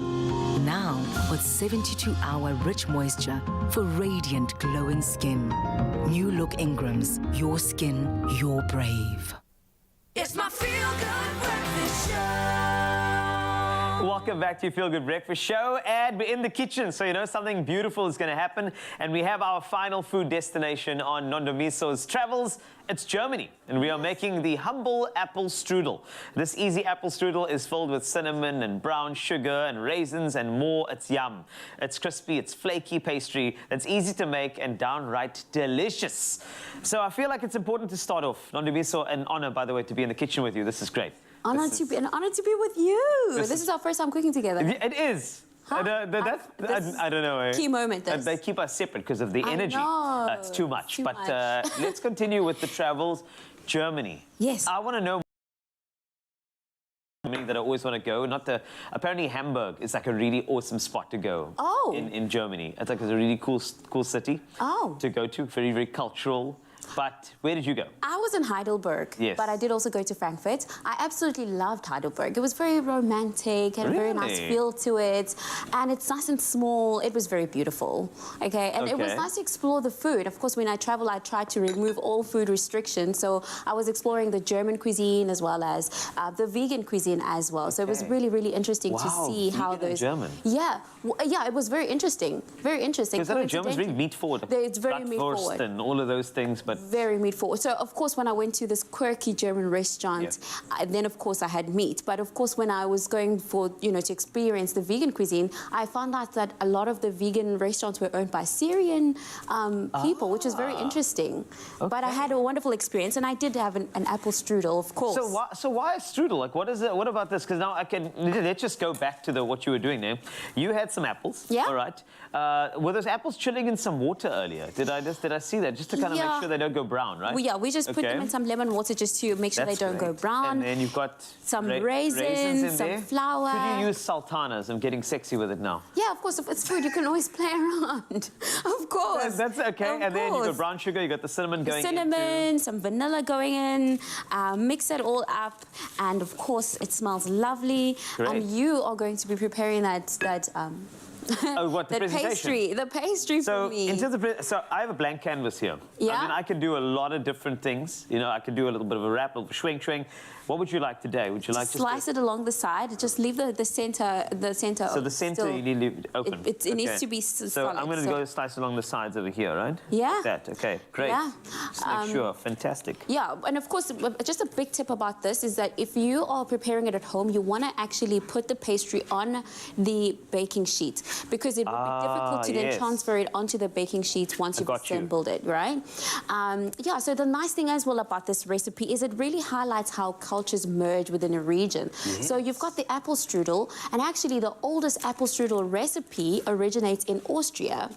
Okay, so it's actually an Austrian dessert, but it's very popular in Germany, of course. So that was the... I've always associated with Germany, but of course German and Austrian culture is very close. Very similar. And I mean, there are individual cultures as well, but I think I like the borrowing of every culture. This is why we have culture, to share it. To share it, yes, that's a lovely way of putting it. Yeah, it's important. That's why we have culture. Culture is there to share. We have to make sure that whatever we do, you showcase yourself and where you come from, and you give it to the world. You give it to everybody. Yes, now, yes. And that's what I want to do with everything that we're doing over here. I know we have inspiration, but inspiration has to be shared. That's how we get new ideas and we come up with new cultures. So I've just done a little bit of this over here. Now, nice, lovely. This is going to be fun. This is going to be fun. Show me how we get this done. So we just want to, well, I haven't mixed it. I've just kind of roughly mixed it there. So we're going to add our apples. You want to sort of layer them out flat along the length, okay? The length of the pastry. All right. And it smells so good. I have to say that it's something about cinnamon and apple. It's like they belong together. There's a marriage there that will never break. There'll never be a divorce in apple and cinnamon. It's gorgeous on the nose. I wish you were here to smell it. It's gorgeous. Okay, so we've done that. We're going to get that evenly spread over there, and hopefully my cuts are okay given the filling. And then we're obviously going to kind of almost braid it over, but just flap it over, right? Yeah, just flap it over. I did them imperfectly because I feel like food is supposed to be about expression. And I'm expressing myself in a different way. Some thicker over there, and then you thinner. go. And some, yes, I want to make sure that it's dynamic. That's it. But I love the fact that you shared your travels through the food, and this is exactly why I said that. Is that culture, like food, is meant to be shared. Yes. This is what I love about it. Yes. And I'm so glad. So where's the next destination that you plan to go to? I think we're going to go to Hungary after this. I'm hungry after this. No, Budapest. Oh, the country. Sorry. Budapest. Yes. So that's okay. We're going to go to Budapest and enjoy a little bit of a Budapest. I think that was okay, that beautiful thing. Yeah, and then you want to seal it with water, of course, and then use some egg wash, of course. You're so proud of yourself. Very proud of myself. You are so proud of yourself. So while we egg wash there, Nondomiso, I just wanted to let you know that I've got all of the ingredients and the recipe. We've got this beautiful strudel up there for you. Go to expressoshow.com. Thank you for sharing your travels, your culture, and your food, and I can tell you this is absolutely phenomenal. So make sure you stick around for more. Wow. Yes. Our travel queen, Nondomiso. Love to see. That definitely does look like a yummy, yummy, delicious one. Right now, though, it's time for some fun and games here on your Feel Good Breakfast show. It's time for us to play the 5-second game. And today, our theme is all things health and wellness. And the winner will walk away with something that'll definitely make you feel better, a box of Oma rusks. Yeah, you will be watching at home as they win here on the couch, and you yourself will feel better just seeing them get that box of Oma rusks. And Nondomiso, who she's scared. Still hasn't rocked up. Yeah, she's understandably. She's not sure she wants to do this with you. Understandably, she's a little bit trepidatious about going up against me. Yeah. No, I think I've only won this once out of the 50 times that I've tried, so she's got nothing to be. Me 3 times. Nondomiso, get in here, man, and come do battle, girl. Couch. Yes, you have made it to our. This is nice. This is fancy. And you matched quite special, eh? Nicely. Oh my goodness! Okay, now I feel like I've made it. Well, don't get overconfident yet, girl, because the challenge is about to begin. Oh my gosh, I feel like I'm on a quiz now. Yeah. I'll tell you how it works, right? You get 5 seconds. I'll ask you guys a set of questions, each 5 seconds to answer, and get 3 answers within that 5 seconds. Okay. And it gets quite tricky. Graham has played this and won lots of times. He says once. Basically, if you stop to think, it ends. That's the way that it... This is really not fair. I know, it's tough, man. And we love you a lot, but still, I'm going to destroy you. Competition's a competition. Let's get started soon. you. Okay. Who wants to go first? Shall I start with? I will start with you, Nondumiso. Okay. All right, and your 5 seconds will start now. Name 3 types of doctors. Pediatrician, gynecologist, optometrist. Yeah. Nice. I like that. Okay, you're off to a really good start. Yeah, Put it I here, like Humble. that. I can't. The stress, the pressure is a lot. That's I told you, I exactly go what into it's about. screensaver mode, where it's It's just a like... lot. I Let's go, can't. Graham. Name 3 places where you can meditate. Obviously, at home, in a church, on a beach, somewhere. Hey? Good. That's not fair. That was a relatively easy one, though. Good question. No, but it got me thinking It's deeply. really I was suddenly thinking about That's like fine. my spiritual well-being and meditation and everything. So it was I do love it. Nondumiso, let's keep this one going. Name 3 positive affirmations that you can say to yourself. I'm pretty. I'm lovely. I'm fabulous. Because you are. All 3 of the above. Do you say some of those to yourself? I do. Every morning. Every single morning. I I'm love like, it. I love a it. She even superstar. makes us say that to her in the wardrobe room. We have to stand there and... Forces us You're to pretty. say You're fabulous. No, go out there and get him. I Get it, love girl. Graham, name 3 things that you can find in a doctor's room. Ooh, a stethoscope, rubber gloves, and hopefully not monkeypox, but occasionally monkeypox. Because where else are you going to find it? Come on. Well, you have to be laying with the doctor. You heard Dr. Emil read us out. I don't think you're going to be finding it there, but we'll Been a give you a long point. time contact, okay. So far, round for round, my competitors have each received and earned good start. themselves a point. Let's see if this can get even more competitive. Name 3 ways to improve your mental health, Nondumiso. Meditate, eat, and go to therapy. Yeah? Yeah. 100%. Yeah, well, yeah, Why were you, point. why were you so nervous about that? About That's the a great eating part. answer. I was a bit nervous about the eating part. But that's endorphins. When you eat chocolate, you literally get endorphins in your brain. You do. Some of us have comfort eating issues. We make so many recipes. I mean, today, for example, that are going to certainly charge you up and inspire you to go look after yourself. But Graham, name 3 things that you can share with someone. Good food, good wisdom, a good time. Yeah, I like that. I was so proud of myself for getting that. I'm really not entirely sure about that. And a good time. But it is a point. With that tone, I don't think there's going to be a line of people waiting. No, I think there will be a lot of people waiting to have a good time. You need to share the good time. Oh, I love it. Don't do me so. Name 3 types of soul food. Come on, vegan attempt. Fat cook. That's soul food. Pasta and almost. Tough, eh? I think you kind of ruined it when you had to try and convince me that fat cook, but that is comfort food. Why were you looking at me like it's not though? So was it his look Actually, through you? Yeah, Wow. no, it's not fair. You should not So do it's that. like that. Do not interfere with the competition. I will look away when you give your responses, your answers, Graham. Let's go. Name 3 reasons to laugh. I'm worried I'm going to get jobs. It's good. You could be watching what's going on over here. You could be playing the 5-second game. You could be in the kitchen and it all goes horribly wrong. Or you could be having a good time. In good times. Come on. I don't think that in the history of this game that this has ever happened. I think that the questions, definitely such simple questions today, or that you are really just quick on your feet. Yeah, both maybe. of you have won this game of our Oma 5-second game. Look, it's not been done before. Graham, grab yourself a box. No, what I'm going to do is I'm going to give mine to Nondumiso because this was the first time we threw her into it. So I'm going to give you the buttermilk, which is the OG currant milk biscuit to Siona. Thank Well, you. you already won yourself your own one as well. So today you walk away with not 1, but 2. And it's going to be a good time when you eat those. This is beautiful. I love it. Let's keep up the positivity and that positive gees and that energy. Continue our day with intention. It really can go a long way. Tell us how you yourself at home can be generous and kind today. What are you going to be doing that's going to be generous and kind for everybody else around you? Share your answers with us on the Expresso Facebook or Twitter pages and use that hashtag more than a rusk. And the best entry will win themselves a very generous 2,000 Rand in cash, plus an Oma Rusks hamper. T's and C's can be found on expressoshow.com. Remember, make it a good time.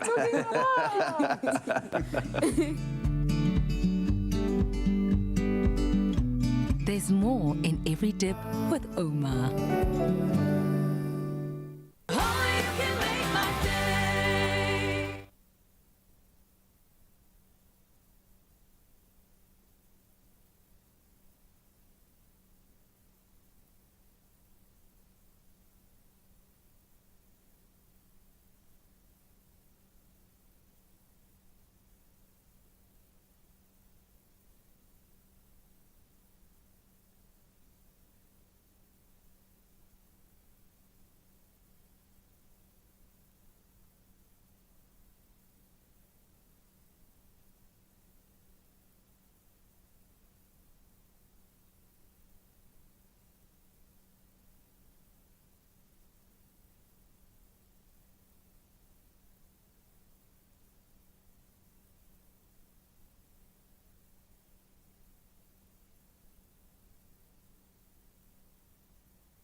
Panado Pediatric Syrup 5ml sachets. They're really convenient to pack and easy to use, so you're always prepared for pain and fever, anytime, anywhere.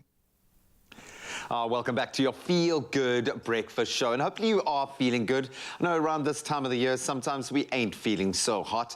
If you've just joined us, we are talking all things health and wellness this Tuesday morning, and I think continuously educating ourselves for future experiences or events will make it that much easier to cope when they do actually hit us, especially when it comes to headaches. We hate them, I think more so as a parent. You hate seeing them in your kids, and joining us to unpack headaches in teenagers is Dr. Michelle Merrington. Doc, thank you so much for joining us. Thank you, Graham. Busy time of the year for you, I would imagine, around this time, because we're all feeling a little under the weather. A headache is kind of a universal truth. It's something that we experience as adults, and it can be awful when we experience it. We have a myriad of reasons, generally tied to stress, I think, as grown-ups. Sometimes. What can cause a headache in a teenager, and how alarmed should we be? What's going on? So I like to think of headaches kind of as primary or secondary. Okay. And generally, when we speak of primary headaches, you're thinking headaches where the pain is the primary problem. It's not, in other words, associated with... Okay, it's not a knock-on effect. Yes, it's not a symptom of something else. So those types of headaches are headaches that are usually associated with, be it muscle tension in the head and neck, it could be related to blood vessels and blood supply to the brain, or it could be overstimulation of the kind of nerves in the brain. There's also a genetic component when it comes to primary headaches. So, you know, where parents experience certain headache syndromes, the kids may experience something similar. And a common example of that would be migraine-type headaches, where your secondary headaches are headaches that are associated with something else. And it could be of an infection or trauma, that type of thing, but it's not necessarily... or something like that. Absolutely, absolutely. Anything related to the head terrifies me as a parent, I've got to say, and rightly so. I suppose you don't want to ever cross that line, but when should the alarm bells be going off? When does that pain indicate that something, or what level of pain indicates that something is definitely needs to be addressed? So like you said, it is an extremely common symptom, and you don't necessarily want to take your kid to the doctor with every old little mention of a headache, but the things that I think parents should regard as what I would call red flags would be a headache that is persistent or increasing in severity, so not resolving, you know, within, I don't know, a few minutes or what you would expect, I suppose, as a parent. A child who, or a teenager in particular, will describe it as, this is my worst headache I've ever described. Listen to that. A headache that's associated with fever or neck stiffness or vomiting, definitely sinister and worth investigating. I keep thinking meningitis. Absolutely, absolutely. And then headaches that are kind of that wakes a child in the middle of the night, or when they wake up and it is present already. Generally, those are not good and is worth mentioning to a doctor and may need to like investigation. And I know that obviously on the far end of that spectrum, when we get into the migraine or migraine space, it can get really hectic, and that's a slightly different beast in itself. So if you are having those persistent headaches at that level, you definitely need to see someone. To see someone, absolutely. And then don't forget that when headaches are associated with other symptoms like a child who is unsteady, so is not walking kind of, you know, normally, so an unsteady gait. A headache that's associated with weakness, so you may notice that the child's eyelid, for example, you know, one eye is not closing as it should, or confusion, where you know the level of consciousness is not quite what you know that, or you, because as parents, I think we all know our children. Yeah, you know them better than anyone else. So when you notice that they are not quite themselves, so to speak, pay attention. Shame, I'm just imagining right now every parent out there has just grabbed their child and they're like staring into their eyes, my doctor. shaking them, testing their temperature. They're okay, guys. They're absolutely okay. All of this being said, and I get quite emotional about this, and it's ridiculous, but it kills me. There's nothing worse than my child being in pain and not being able to do something about it. I lean on paracetamol every day. My wife has when she was pregnant, and I think that's when we kind of started to understand its range and how safe it is to use. Absolutely. When is paracetamol your go-to? So paracetamol is actually regarded as the first line or first step in pain management by the World Health Organization. Wow, okay. And one of the the key reasons for that is that it has a really good safety profile. Yeah. So you need very high doses for it to be toxic. So in other words, you need a significant overdose for it to be regarded as toxic. And also it can be used across a wide range of ages. So you can start really young and safe to use in the elderly as well, with exceptions, of course. And then also very few interactions with other drugs. So it's definitely one of the first kind of medicines, or one of the a medicine every parent should have in their cupboard when it comes to treating pain and fever in children. It has a really kind of quick onset of action, so within 30 to 40 minutes you can appreciate its effect, and it reaches its peak after about an hour. So in terms of taking a paracetamol syrup or tablet, you can expect results relatively quickly for mild to moderate pain. I love that. Not that teenagers are going to need the nice tasting syrup, but at least it is available for the youngins in that. And as always, we say, just read the pack, guys. Read the pack for the dosage amounts, especially with your child being slightly older or weighing slightly more than when you first introduced paracetamol into their lives. At least we've got this at our fingertips. Doc, thank you so much. You've been wonderful to have today. I'm missing my children even more now. With all this information at our fingertips, we are bound to be alert and ready to help should our teenagers have a headache. Being a parent can be challenging, but stepping out is when things get real complicated.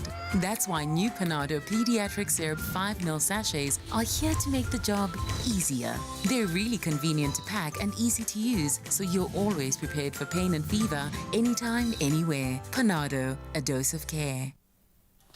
Another headache reliever is great music, and Jesse McGregor now takes the stage to light up your morning, and here with his incredible performance, and you're going to love it, so make some noise for it on 063-408-8863. It's Hosier's Work Song from Jesse McGregor.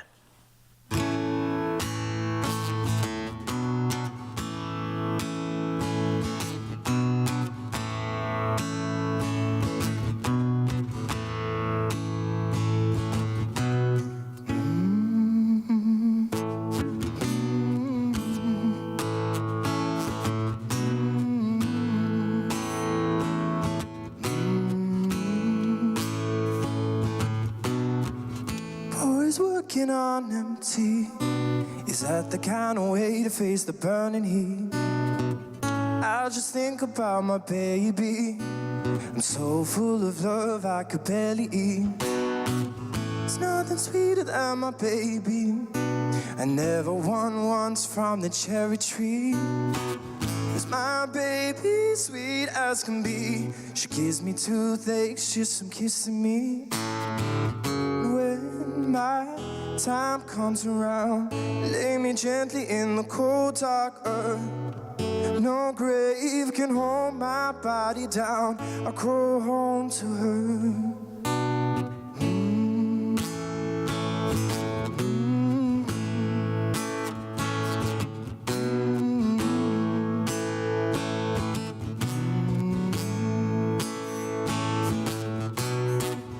My baby never fretting none about what my hands and my body done. If the Lord don't forgive me, I still have my baby and my baby would have me. And I was kissing on my baby. She paid her love down soft and sweet. In the lowland plot I was free. Heaven and earth just words to me. When my time comes around, lay me gently in the cold dark earth. No grave can hold my body down. I crawl home to her. And when my time comes around, lay me gently in the cold dark earth. No grave can hold my body down. I crawl home to her.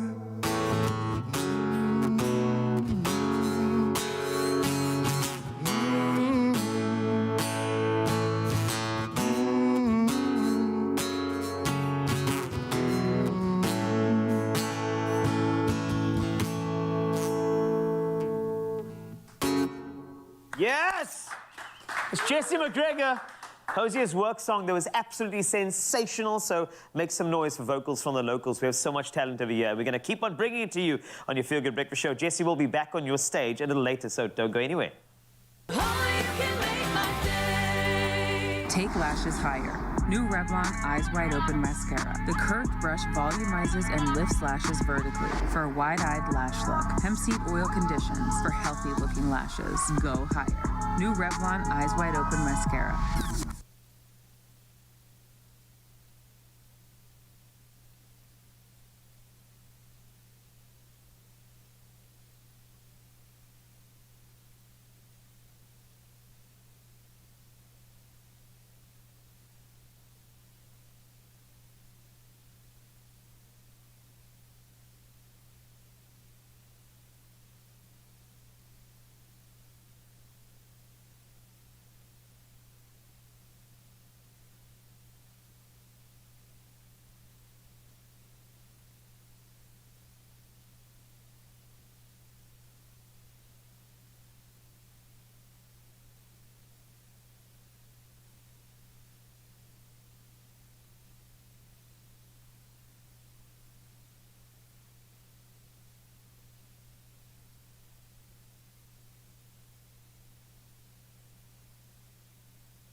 It's my feel-good breakfast show. Determination, teamwork, tenacity, and endurance. These are just some of the important life lessons that children learn through sport. And as long as children are involved in sports, they're in a world where they will try to be the best version of themselves. And the enhancement of physical and mental development is without a doubt the most important contribution of sport for kids. They don't have to be talented, just involved. And joining us this morning as we discuss more about the development of grit, yes, we learn through sport. We welcome back owner and head coach at Fitbox Durban, Garth High, and one of his best coaches, Sir Lance. We've knighted him because he's that good. Gents, welcome back. Great to be connecting with you. I think you know that you're kind of preaching to the choir here. You guys have chosen to live your life in this space. Yeah. And you've developed a successful business through this as a sportsman, not as just an entrepreneur. Yeah. So this tells me that you've learned some lessons through sport. For you, what have been some of those big lessons learned? Sport has been the main like foundation for anything that I've done. It's always kind of related back to sport. If you go back to school, I always think of sport. If you go back to just after school studying, it's rugby. And what I did, I played rugby to get my bursary, you know. Yeah. So it's to use sport to try and get further in life. And then I went from engineering into sport again. So like it's always kind of drawn me back. And now I'm helping kids, you know, and coaching kids and coaching adults as well. But it's always just pushed me doing sport or grinding hard or doing a little bit of grit is always giving me that direction into working harder for something that I need. And it's always come back to sport, you know.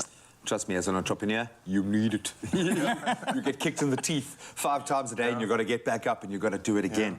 Yeah. You're one of the happiest individuals I think we've ever had at this table. So clearly the endorphins, that's one nice side effect from doing all of this sport. But you've again chosen to make this your kind of vocation. For now, this is kind of your calling. What is it about sport that's enhanced your life? The resilience during, you know, workouts, the wins and losses during games, looking at, I mean, we used to have this thing where you sit and they talk about your performance, you know, that lets you be a little bit more selfless about yourself, understand a little bit more about yourself, you know, and that's how you gain more confidence. I've worked hard in a certain field, so when I'm talking to kids, it's something you can easily bring out because you've lived it. Yeah, and they can see it, and then it's authentic.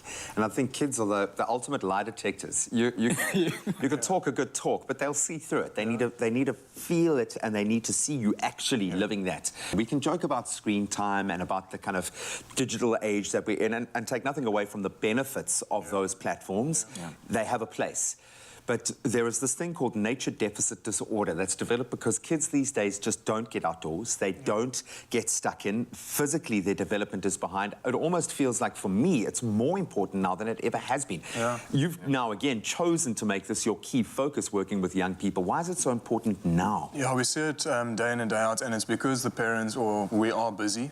So there's a lot of technology, there's a lot of things keeping us busy. As a parent myself, I'm always going home trying to then, you know, put technology down, make sure my phone doesn't bug me or whatever it is at those time slots, because I need to try and give that attention to my kids.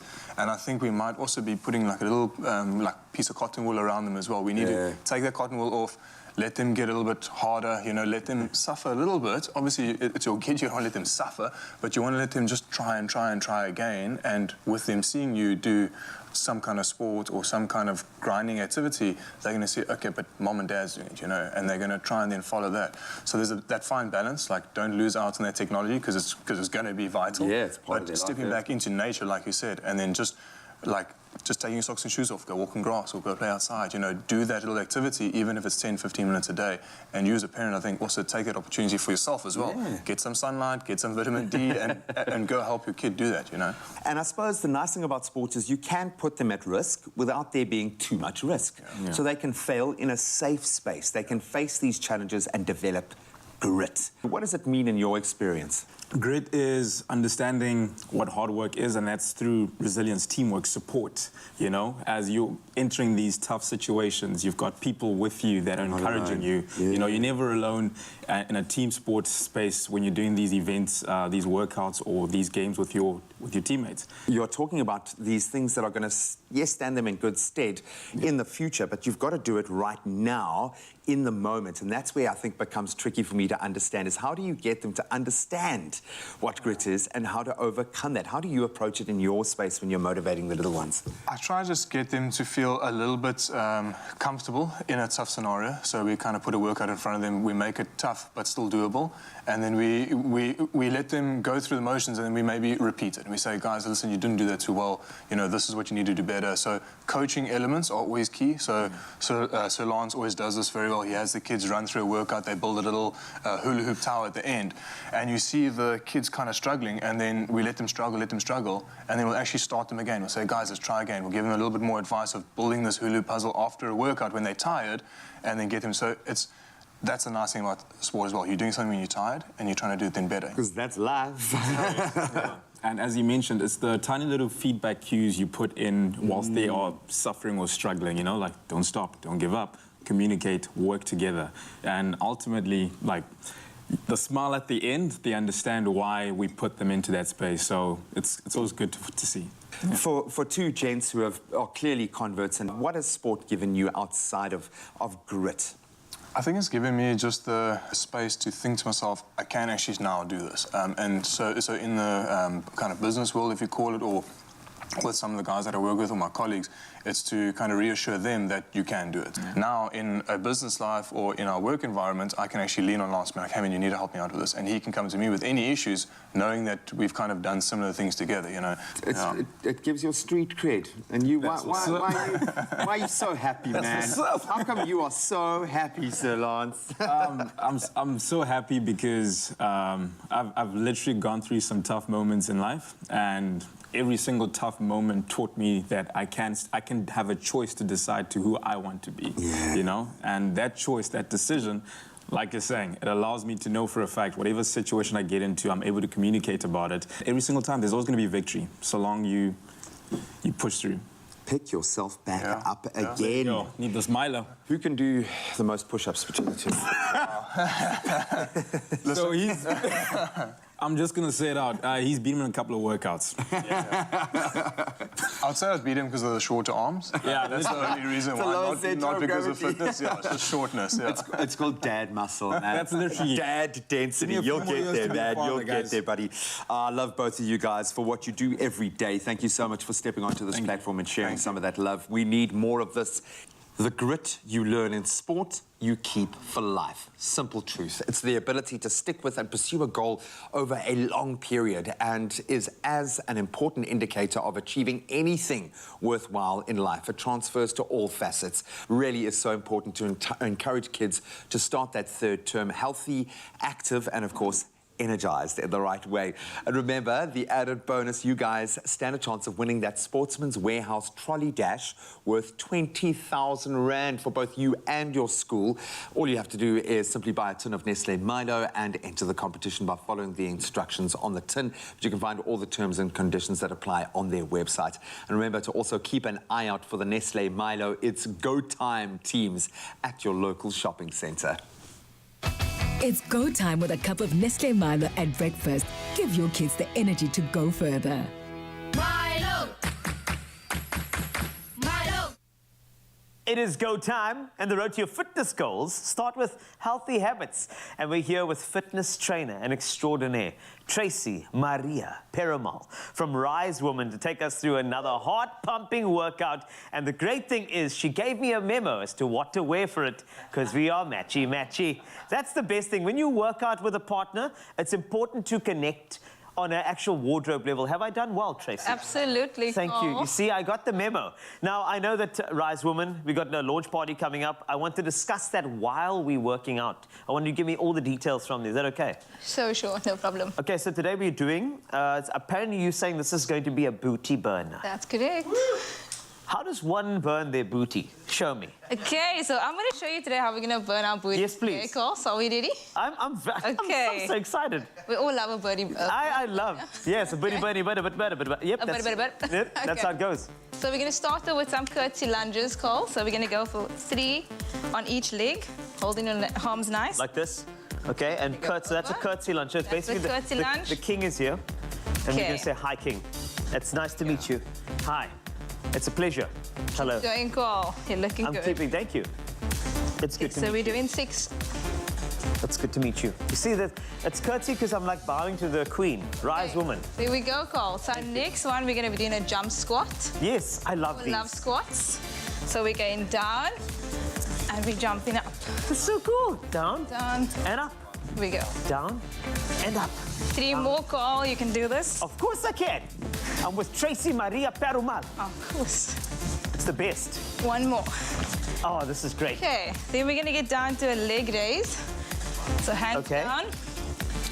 And then this, so while we do the leg raises, I want you to tell me about the launch party. This is important. Okay, so this has been a dream of Rise Yes? since 2019.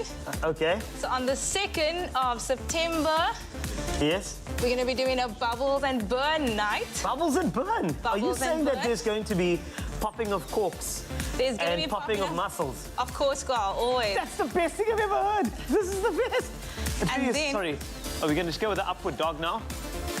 Just to finish. Nice Oh, sorry, that was my. Great. Awesome. And then call back to the launch party on the 3rd of September. We're going to do a bagels and burn morning. We keep it healthy, but we also burn at the same time, okay? So we're just going to burn, but with other things added to it. Always. That's great. This is wonderful. Tell me something. In terms of the bubbles and burn night, would you be doing a similar exercise? Because I'm assuming that this, the one you earlier, you got your glass in hand, right? This. We're doing this like this. Okay, there we go. Perfect. Is that? Let's go another one. Let's go. There we go. Bubbles. Bubbles. Bubbles. And burn. Bubbles. Now the bagel you said earlier, it's important, right? So what we're going to do is, if you want to grab the bagel's on the floor. So you go pick it up on the plate. Oh, I'm going. See? And then thank you. Bite. Bagel's on the floor. And let's have a bite. Oh. So basically what you've taught us is the practice of the launch party. This is genius, Tracy. Love it, Cole. It is. It's like, what? Are we going to be seeing you there? You might, but I'm looking for one more exercise that I sealed you. If Rise Woman had a massive launch party, what would be the exercise to kind of give it the proper post that it deserves? Okay, so that would be a burpee, Cole. You told me that you love the burpee.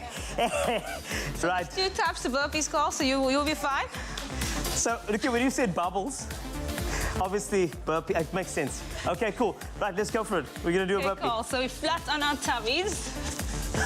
Okay. Here we go. Are you ready? I'm ready. I know. And then you're coming up. Up. Down again, Cole. Let's do 6. Sha, I'm actually tasting the bagel already. Oh, 3 more, Cole. Let's Thank go. you. Bubbles. Bagel. Here we go. Bubbles. Bagel. Rise, woman. Yeah. Yes. That's what we're talking about. Don't miss There it. we go. 3 September, eh? The 2nd of September. 2nd. For Bubbles and Burn, and on the 2nd, Bagels and Burn. I am not even out of breath. I'm just excited for the event. This is wonderful. Tracy Maria Perumal on your Feel Good Breakfast Show. Woo! Thank you, Cole. Wonderful. Okay, that's all we have for today in terms of exercise. Make sure you go and follow them. I'm not out of breath. I'm actually just excited. It's excitement that's come over me. The glistening of this, it's not sweat. It's actually the shine that Rise Woman is putting onto fitness goals in the entire South African area. So make sure you go and support them, and all the best for the launch. Thank you so much, Cole. Bubbles! Bagels! Bagels! Only you can make my day.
Revlon Color Stay Matte like crayon. Play it up. Bold matte color goes on as easy as a crayon. Feels barely there. Super soft, 12 rocket poppin' shades. New Revlon Color Stay Matte like crayon. Wanna play? It's my Feel Good Breakfast Show. Oh, welcome back, you beautiful souls. And we are back on the Expresso stage with Jesse McGregor, who's stripped it down and given us an amazing performance already this morning. And he's going to bring us another that's going to hit you right here. He has a rendition of Gold on the Ceiling by the Black Keys. Enjoy. Okay.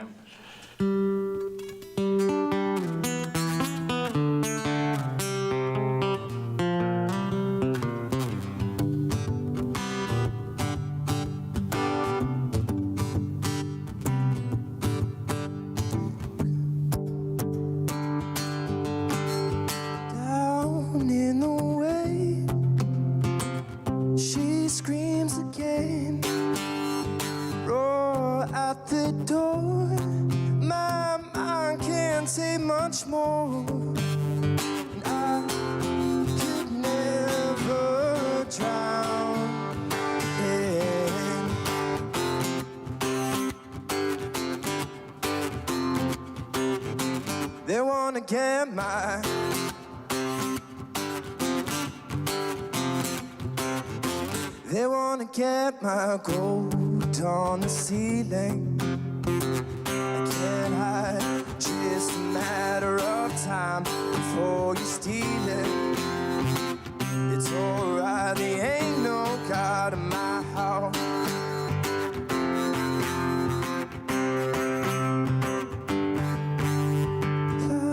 Covered loves, barbed wired snare, strung of strung out, I just can't go without.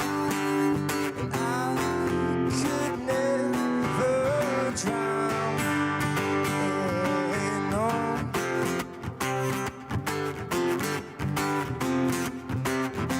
They wanna get my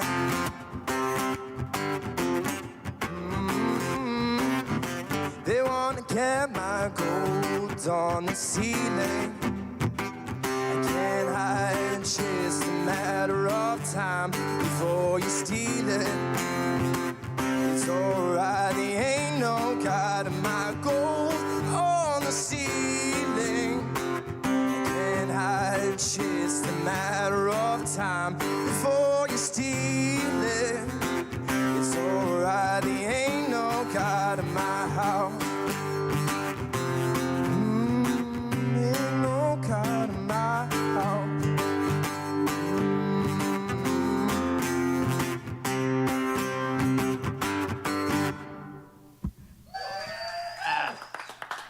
Another place, man. I was walking down the street. I almost walked in the middle of your performance there. That was amazing, dude. He is incredible. He's going to bring us a performance of his latest song, Stronger, which is amazing. And you can, of course, download that and show him some love online. And we'll have all of his social media details up. Go and show him some appreciation this morning. One more performance coming from him. But right now, let's get back into those news headlines. Thank you very much for the music. Thank you so much, Graham. It's just gone 8 o'clock here on your Feel Good Breakfast show. A final look at those news headlines. SAFTU General Secretary Zwelinzima Vavi yesterday said that the decision to hold a national shutdown tomorrow comes as a result of worsening socioeconomic conditions for the working class and marginalized communities. He highlighted load shedding, fuel price hikes, and escalating food prices as some of the grievances that call for a national shutdown. Vavi said that more than 200 working class formations and pro-worker NGOs and social movements endorsed the call made by SAFTU.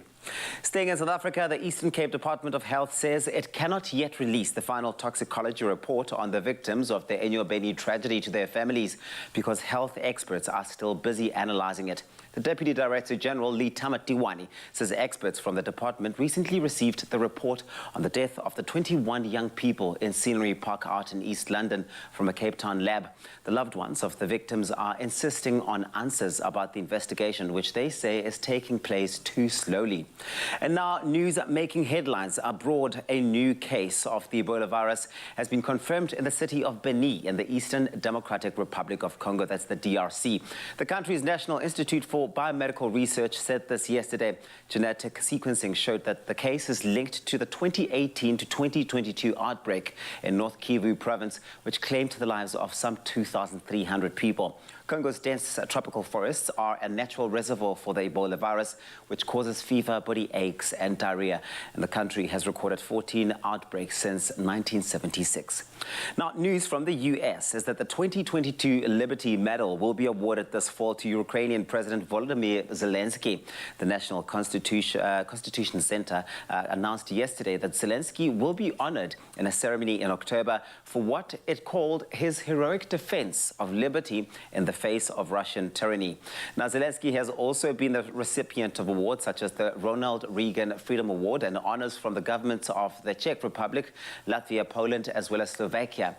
And now in South Africa, South Africa is amongst the most multilingual countries in the world. If you didn't know, now you know. And at least 35 languages indigenous to South Africa are spoken here, 11 of which are officially recognized in its constitution. But in addition to these 11 official languages, you can also find a smattering of other languages in South Africa as well. Language activists now wish for one of these languages, the Namasan language, which dates back thousands of years, to be taken up in the school curriculum of certain areas in the Northern Cape. Their aim is to safeguard the continued existence of the San languages, many of which are on the brink of extinction. And moreover, they intend to develop learning materials and a colorful Namasan English and Afrikaans glossary. An app as well as YouTube videos are also being developed to get youngsters to learn the languages faster. Project coordinator Gerard Damara said that the project would help the language not to go extinct. He said, and I quote, "It's important for us to harmonize all of the San and Khoi languages.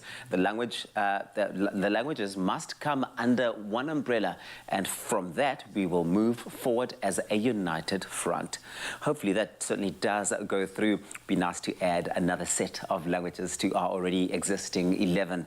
That's where we leave it for this morning. Here is Graham with a final look at your sports.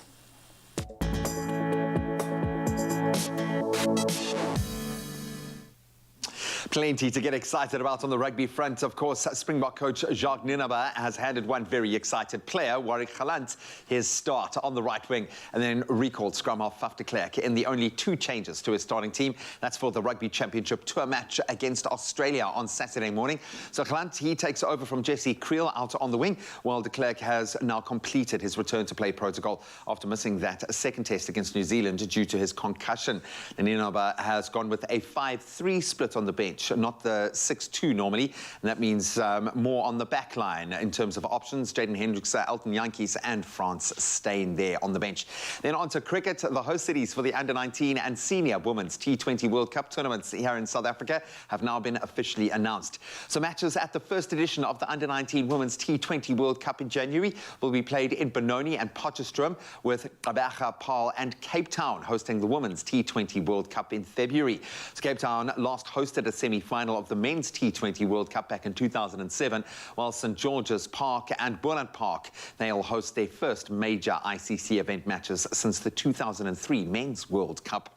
Then on to football, and yes, I know I should have opened with this one for all the Man United fans, but yes, they finally got it right. They put the calamity of their last game against Brentford well behind them to overcome Liverpool 2-1 with a brilliant performance and ensure that the Reds are now winless in their opening 3 matches of the season. So the hosts definitely started the better of the 2 teams, lots of intent and energy, and they were rewarded after Jadon Sancho very coolly slotted past Alisson for the opener. Then Marcus Rashford got in behind the defence and doubled his side's lead 10 minutes into that second half. Mo Salah did get a goal back for Liverpool in the 81st minute, but they ultimately couldn't find an equaliser as Man United now moved above their rivals on the table. Then, not the best news for Alexander Zverev as we approach the final Grand Slam of the year. The world number 2 has withdrawn from the US Open as he continues his recovery following ankle surgery. The 25-year-old underwent that surgery in June after damaging ligaments in his right ankle during this year's Roland Garros semi-final against Rafa Nadal. The German had expected to be back from injury for the Davis Cup in September, but added that there was a chance that he could return earlier. The year's final Grand Slam, though, gets underway next Monday, so that's a no-go. That's a wrap of your sport for this Tuesday morning. Let's get one last look out at the roads.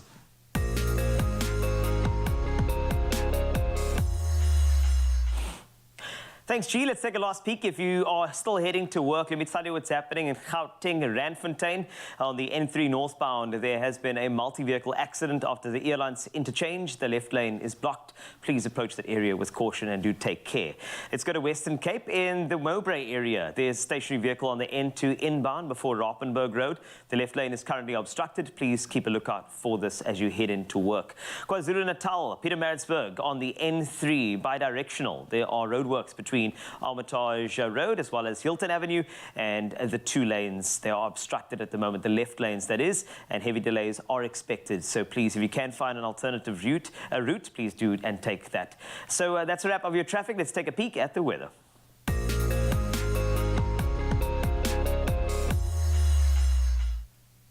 Let's start with weather news. The South African Weather Service has issued a yellow level 2 warning for damaging waves resulting in localized damage to coastal infrastructure and coastal users potentially being swept off rocks, such as rock anglers, which are expected between Alexander Bay and Plettenberg Bay this morning.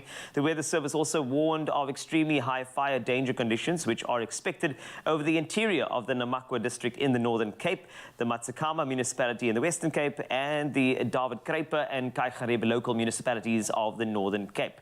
Meanwhile, there's great news regarding dam levels in and around the mother city, which form part of the Western Cape water supply system. The Theowaterskloof Dam yesterday stood at 81%, up from 77% last week. It was 102% this time last year, and the Berg River Dam presently stands at 98%. Last year, this date, it was at full capacity. The levels of the Voelvlei and Vemmershoek dams have also risen to 67 and 76 respectively. So good news on the waterfront. Now for our final weather update this morning, we're kicking it off with Jenny from the GQ, who shared this beautiful photo of the pink hues beaming through the sky, giving us that safari feel. Gail Johnston from Pelican Park snapped this shot of the clouds as the sun starts to sneak up from behind the mountains on her way to work. One of our regulars, Diane van der Werfen, out in KZN, shared this photo with these astonishing colors radiating through the trees, making this look like an artist's painting. Absolutely gorgeous. And finally, Hamida from Sandton, showcasing the spectacular view with beams of light from behind the palm trees out in the distance. Spring is on its way, so is positivity and your sunrise images on 063 408 8863. I cannot wait to see yours and, of course, where you're from. Let's take a look at the temperatures from where you're from. Let's start in Polokwane. 5 is your minimum. You jump to 21 degrees Celsius today. Bombela looking very good. 9 is how you wake up. 21 is how you thaw out later. Pretoria, 21 is the high from a low of 8. And Johannesburg, 7, rising to 19 degrees Celsius. Over to Mahikeng. 8 is your minimum to a maximum of 23.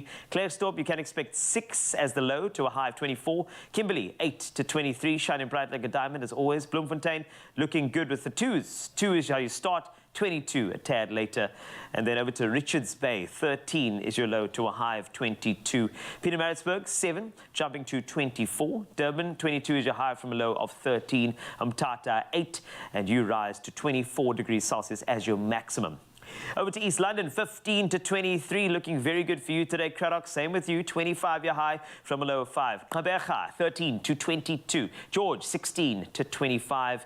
And then over to Cape Town, the mother city, 12 to 24. Worcester, looking like a summer's day with a 28-degree high from a low of 13. Sutherland, 7 to 21.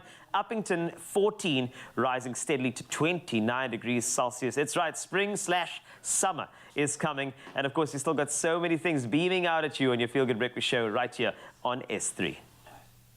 Oh, thank you very much for that, Carl. Wasty tasty. Yes, be sure to send in those beautiful sunrise pictures. There's nothing better than seeing how it looks in your part of the country when you wake up. WhatsApp them to us. We absolutely love it. 063 408 8863. Then we're going to open the lines in just a moment for another in-depth discussion. It's okay not to be okay. We're going to get into another Ingram skin session where we go below skin deep to grapple with those big issues. And we've got an amazing panel today. Stick around.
It's my Feel Good Breakfast show. Salome Polycross helps regulate menstruation and reduces the male sex hormones. Get the help you need for PCOS with Salome. Your journey matters. Now, when it comes to personal health experiences and the challenges women face, knowing how to manage it all helps and make the journey easier. Fertility specialist Dr. Q Diale joins us this morning to discuss the topic of fertility. Good morning, Dr. Q. Morning, Zoe. How are you today? I'm doing well, thank you. And you know what? This is a topic that are very close to quite a few of my friends who are now in that stage of their life where they're planning their families. Now, we often engage with the term fertility, but we don't really go into the deeper, finer details. What exactly, doctor, is fertility? Fertility is a person's, or must I say a couple's, ability to conceive and bear children. That's that in simple terms. And unfortunately, the inability thereof, or the ability thereof, is only recognized by most people retrospectively after the fact, when the fertility is tried and tested and then unsuccessful. Now, I find more and more people are struggling to have successful, attempts at falling pregnant, and the discussion is so important. Now, why is discussing fertility such an important issue, and why should it be a prioritized conversation? Because I feel like not enough people are having it. We find that people age without looking into their fertility issues. And by the time that they do so, it's sometimes, for some people, a bit too late, because women run out of eggs. We've got a fixed number of eggs that women are born with. As the age of a woman increases, fertility decreases. And this is talking at ages 35 and above, there's a severe decline in their ability to conceive.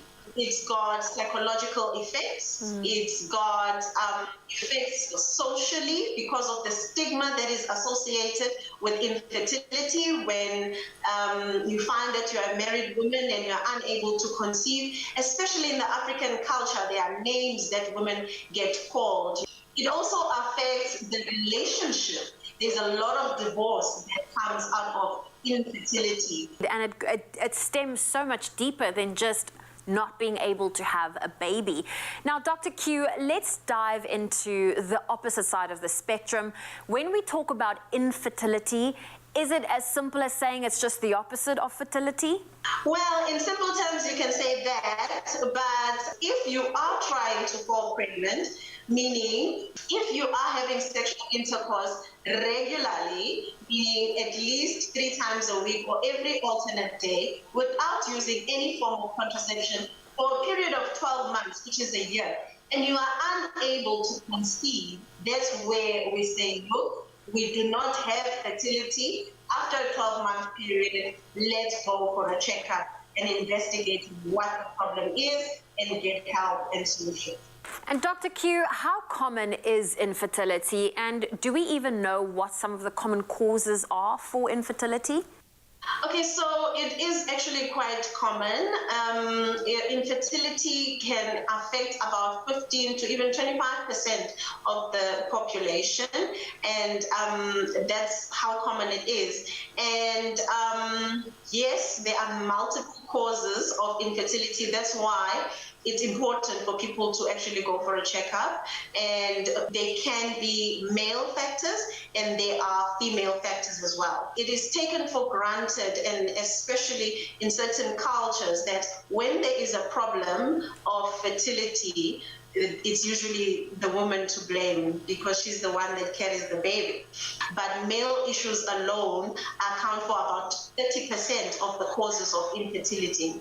And men or couples or people in general actually take it for granted that if a male can ejaculate, that means he's fine, he is not infertile. But that ejaculate needs to contain sperm. There are men that are born without sperm, or men that are born with too few sperm to allow for natural conception to take place. And some of these things, they develop as they age or due to their lifestyle or many other factors, and occupational as well. Then there's female factors, which can range in simple terms from the brain hormones. We talking prolactin, we're talking thyroid problems, then anything that also affects the female's ovaries, which could be conditions like polycystic ovarian syndrome, or actually running out of eggs at a very young age. And this is called primary ovarian insufficiency, and it's a condition that I also would like women to be quite aware of, because this means that it's more like a woman goes into menopause before the age of 40. And then there's also womb factors and tubal factors, tubes being blocked, and so on and so forth. So the causes, are a variety. Dr. Q, I'm listening to this. This is a topic that needs to have all these conversations because it's complex, it is common, but there are so many different elements and factors to it. Now, doctor, what does it mean when they say infertility can be experienced in two ways, primary and secondary, and what are some of the differences between the two? We say it's primary when a woman has never conceived before, not even a miscarriage or a termination of a pregnancy. And then you get situations where a woman has fallen pregnant before and she has 1 or 2 children, and then she's trying for her second or third born, and she's now experiencing infertility. So that is called secondary infertility. Well, Dr. Q, it's been amazing getting all of this knowledge and questions that I've had answered. Thank you so much for your time. You are most welcome, and thank you for having me. Well, there you go, talking all things fertility as well as infertility. And now that you have all the knowledge shared with you, you've got the ability to reshare it and give somebody the answers that they've been searching for. And with Salome, your journey matters. Cysts in the ovaries, irregular or missing periods, and high male sex hormones are symptoms of polycystic ovary syndrome. If you experience 2 of these 3, you may have it. It's also the leading cause of infertility in women. Salome Fertility helps regulate ovarian function and helps improve fertility. Salome Polycast helps regulate menstruation and reduces the male sex hormones. Get the help you need for PCOS with Salome. Your journey matters.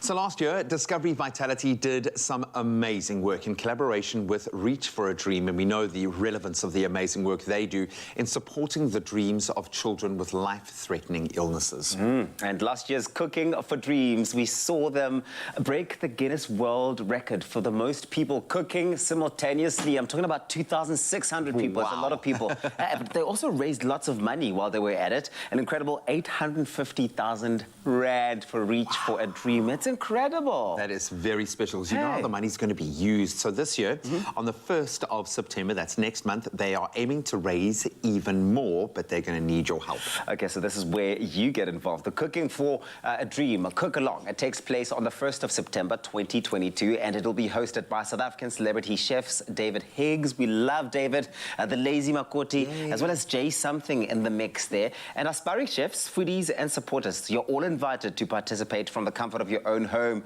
with Woolworths ingredients delivered straight to your front door. I think this is encouraging. I love that. I'm there for that. Yeah. It's going to be the last day that I'm alone before the family comes back. I'm going to cook it up, baby. I love it. So they're going to be making beetroot carpaccio with whipped feta and a creamy linguine with green beans and poached egg.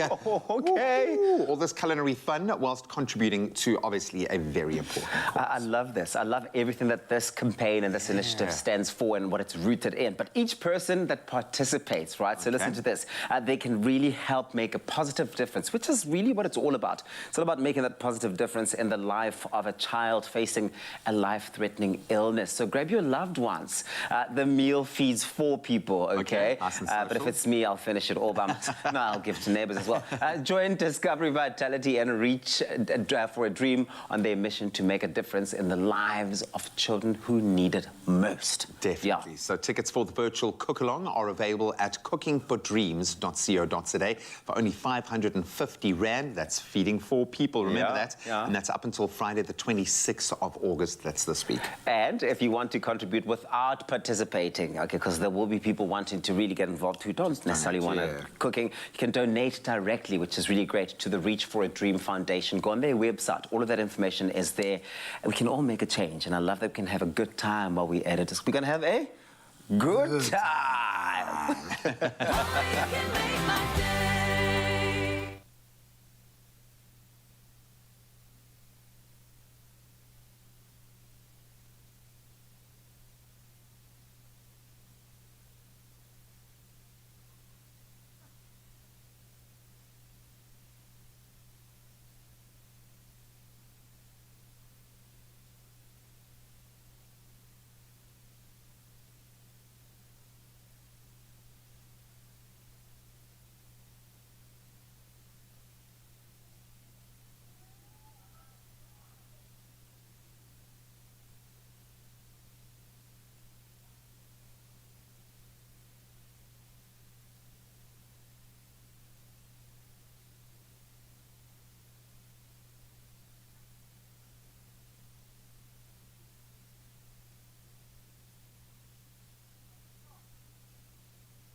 time for a brand new episode of Ingram's Skin Sessions. You can see how excited I am to be delving into another thought-provoking campaign that encourages brave conversations which are more than just skin deep. And today we're unpacking the topic of it's okay to not be okay, because it's all right. It's human nature to feel the highs and, of course, the lows of everyday emotion. But what happens when the lows become prolonged? Where it feels and seems like it's never going to end. Now, we know with the societal scrutiny facing us today, we're under pressure, so many of us, to be at the top of our game in all aspects of our lives, mental state included. So in addition to feeling depressed, you then feel guilty about being depressed. We're here to say that it's okay to not be okay. But how do you then know when to ask for help? When do you and should you be asking for help? We're joined by South Africa's funny man, Mpho Pops, as well as registered counsellor Shanaz Moose, as we delve into this topic further. Guys, good morning. Good morning. You guys okay? It's a bit early, but we're fine. And it's okay if you're not okay. Yeah, it really is okay to not be okay. And we've spoken about this, Shanaz, a couple of times.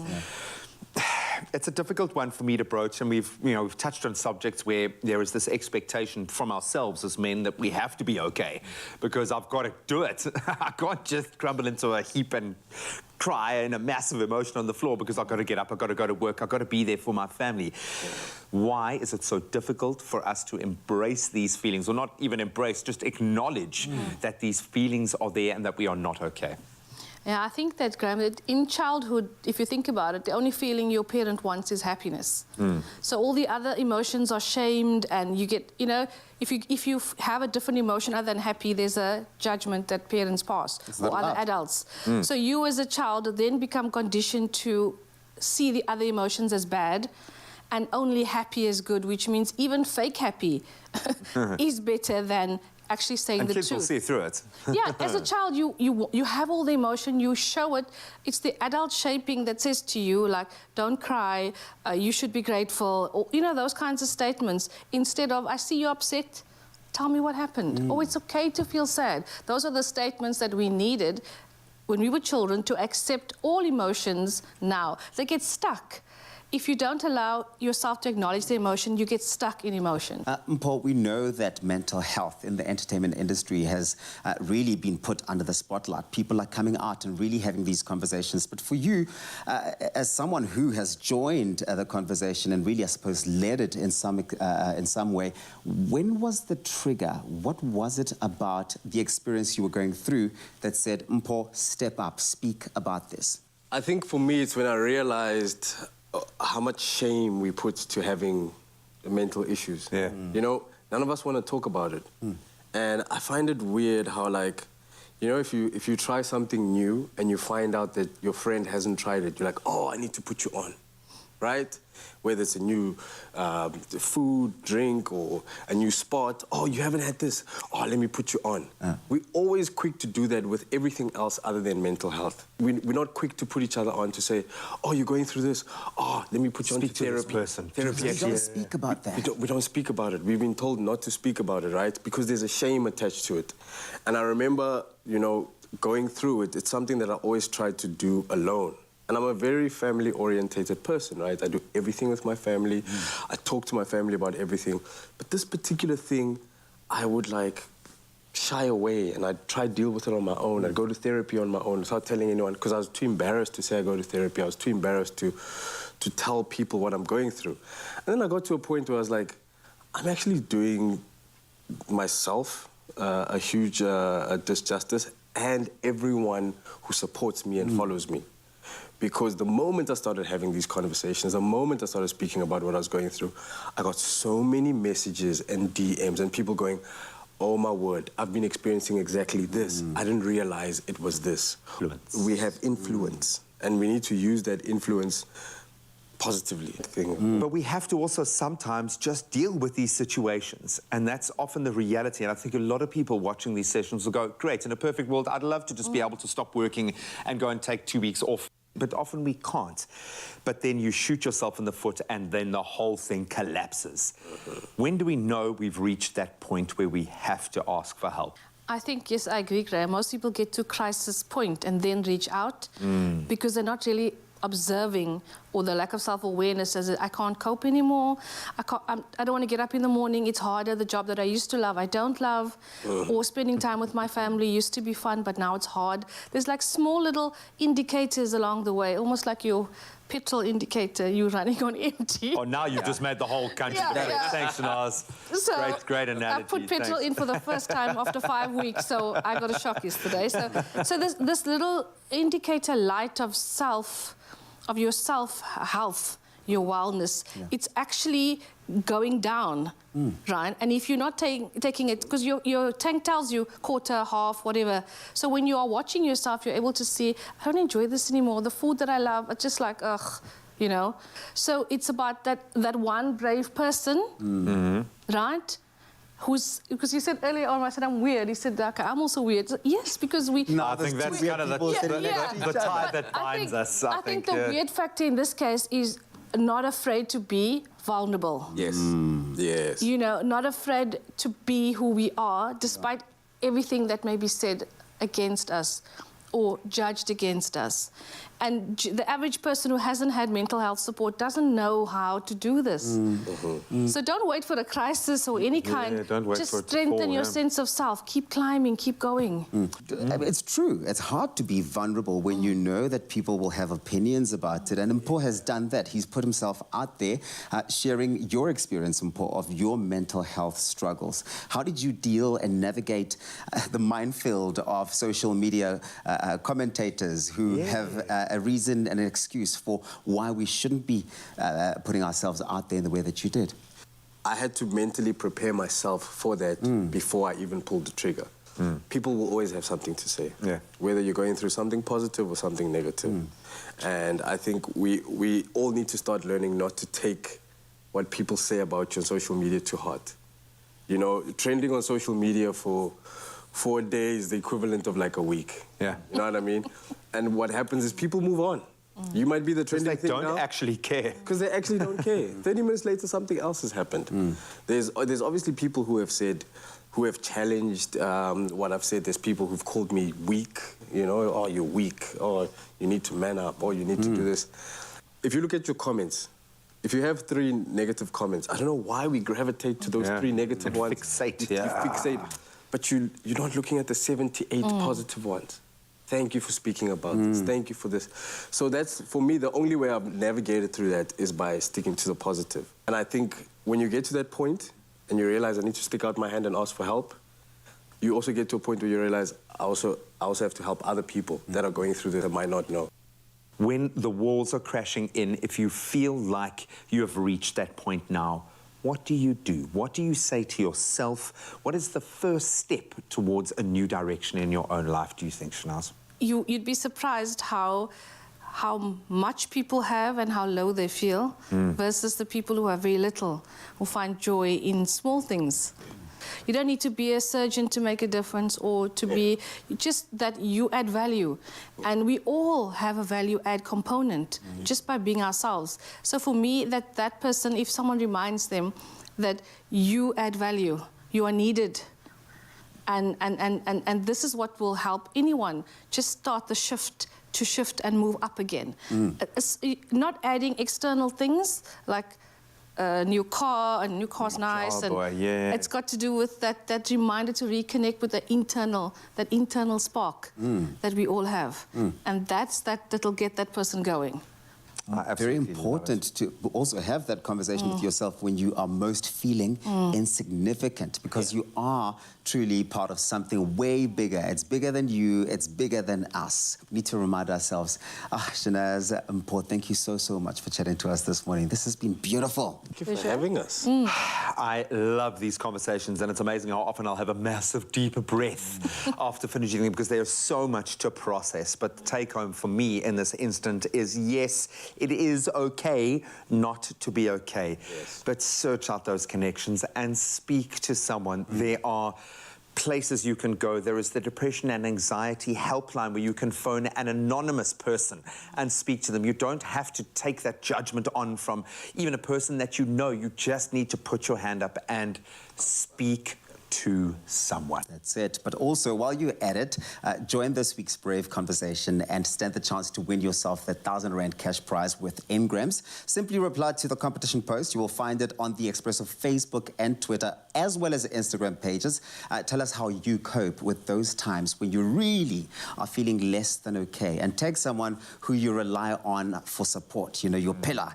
Don't forget to include that hashtag. It's hashtag Your Skin, Your Brave. And this week's competition closes on Friday, 26th of August at midday. T's and C's on expressoshow.com. We love you guys. We love you more. No, too much. Do you own your skin? Do you wear it bravely, even when others try to dim its glow? Does it represent your strength, your heritage, or does it express your brave and unconditional love? New Look Ingrams, your skin, your brave.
It's my feel-good breakfast show. The people we love are the ones that need us most.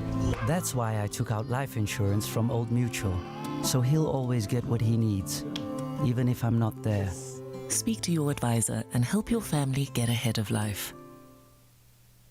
Now, with August being Women's Month, we are taking a closer look at women's health right now, specifically within a South African context. Now, Dr. Khan, a senior medical officer at Old Mutual, is here to share some fascinating insights that all the ladies out there do really need to be aware of. Doc, thank you so much for joining us. Good morning. It's always interesting when we broach these numbers and try to get into the story that they tell. And obviously, this is a part of what you have to do every day to track where the general health is. But maybe let's start with the dark side of this conversation. What are the most notable risks when it comes to women's health in South Africa right now? I think there are many daily challenges that women in South Africa face that threaten their well-being. You know, ranging from gender-based violence, infectious diseases like HIV and TB, cancers, and cardiovascular diseases related to lifestyle, like heart attacks and strokes. And ourselves as a life insurer, we often see the end result of these challenges when it comes to the claims. Yeah. And when we look at our claims report for the past year, for 2021, we see that, again, cancer, HIV, and cardiovascular diseases remain really key health risks. And then not to mention, COVID and its complications had a devastating effect. Many lives were lost due to COVID and its complications. But when we try and take a closer look at the women-specific health issues, and we can consider cancer as a key category, breast and cervical cancer affect many women in South Africa, unfortunately. And what makes this so unfortunate is that we are not doing all that we can do to encourage women to screen and, in some instances, even prevent these cancers from occurring, which results in many women being more afflicted right in the prime of their lives. And I think it's also important to note that within our context in South Africa, we have many women that are heads of households or the sole income earners. Yeah. And it's all the more devastating then that these risks, these health risks that they face are not only felt by themselves, but by the entire family. And it's the entire South African ecosystem takes this knock-on effect now. Yeah. When you take these caregivers that are central to those communities out of that vital role, what are these statistics, if anything, reveal about life expectancy of women in South Africa? Yeah, I think that's a really interesting question because most of us would probably associate severe and life-threatening conditions with old age. Yeah. But the reality is the average life expectancy for women in South Africa is only around 64 years old, which I think you'd agree is... Sure, I feel like I'm quite close to that now, yeah. It's not that old. And even in our context for Old Mutual, the average age for death among women is only 62 years old. So sure. Being young doesn't necessarily mean you're risk-free. That being said, how then do we protect ourselves and ultimately our families from, and I hate to kind of merge health and finances, but unfortunately when a family takes a knock that is that devastating, that financial fallout can be what really breaks them. Yeah. How do we protect our families? How can a woman do that when she clearly is at risk throughout her life, not just in those senior years, as you point out? Look, I think we can all agree if you have a severe and life-threatening condition, it's absolutely devastating. It's devastating for the person involved and devastating for the family. Yeah. And so unfortunately, we see a situation where we do merge health and finances, as you rightly point out. Yeah. You have to. It's really devastating for those left behind. And so what we can do is that we must do all that we can to encourage women to maintain healthy lifestyles, to screen for preventable conditions regularly. But rest assured that when life does happen, Old Mutual will be there to assist. And because that really is the point of life insurance. Yeah. Life insurance is intended to provide your family that's left behind with the accustomed lifestyle that they were accustomed to during their life, and as well as assist with leaving your legacy behind. So having a personalized life insurance plan provides peace of mind to yourself that your family will be protected whatever happens in life. I love the fact that there is something for your budget, so it doesn't put too much pressure on you while you are here. But I think the key word that you mentioned earlier is legacy. We all have certainly as parents, we all have a plan for where we want to see our family go, what we want out of life for our kids. And I love the fact that you can put that down and have that bedded down for them long after you've gone. Thank you so much for bringing that peace of mind. I know you work in quite an intense space, but it must be amazing to see the end result of the people, the families that you help. So thank you so much for your input this morning. Thank you. A little bit alarming, a little bit terrifying, in fact, at some times. I think as a woman, as a mother, a sister, a wife, you have to protect one precious life of yours. Think about it and take it on board.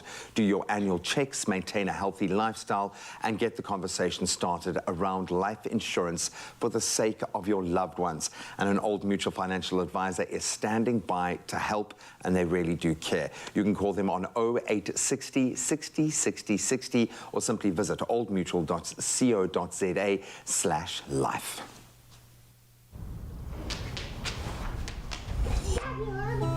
What do you want to play? The people we love are the ones that need us most.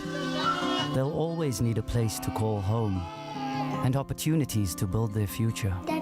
That's why I took out life insurance from Old Mutual, so he'll always get what he needs, even if I'm not there. Get 5 million Rand life insurance for only 509 Rand per month.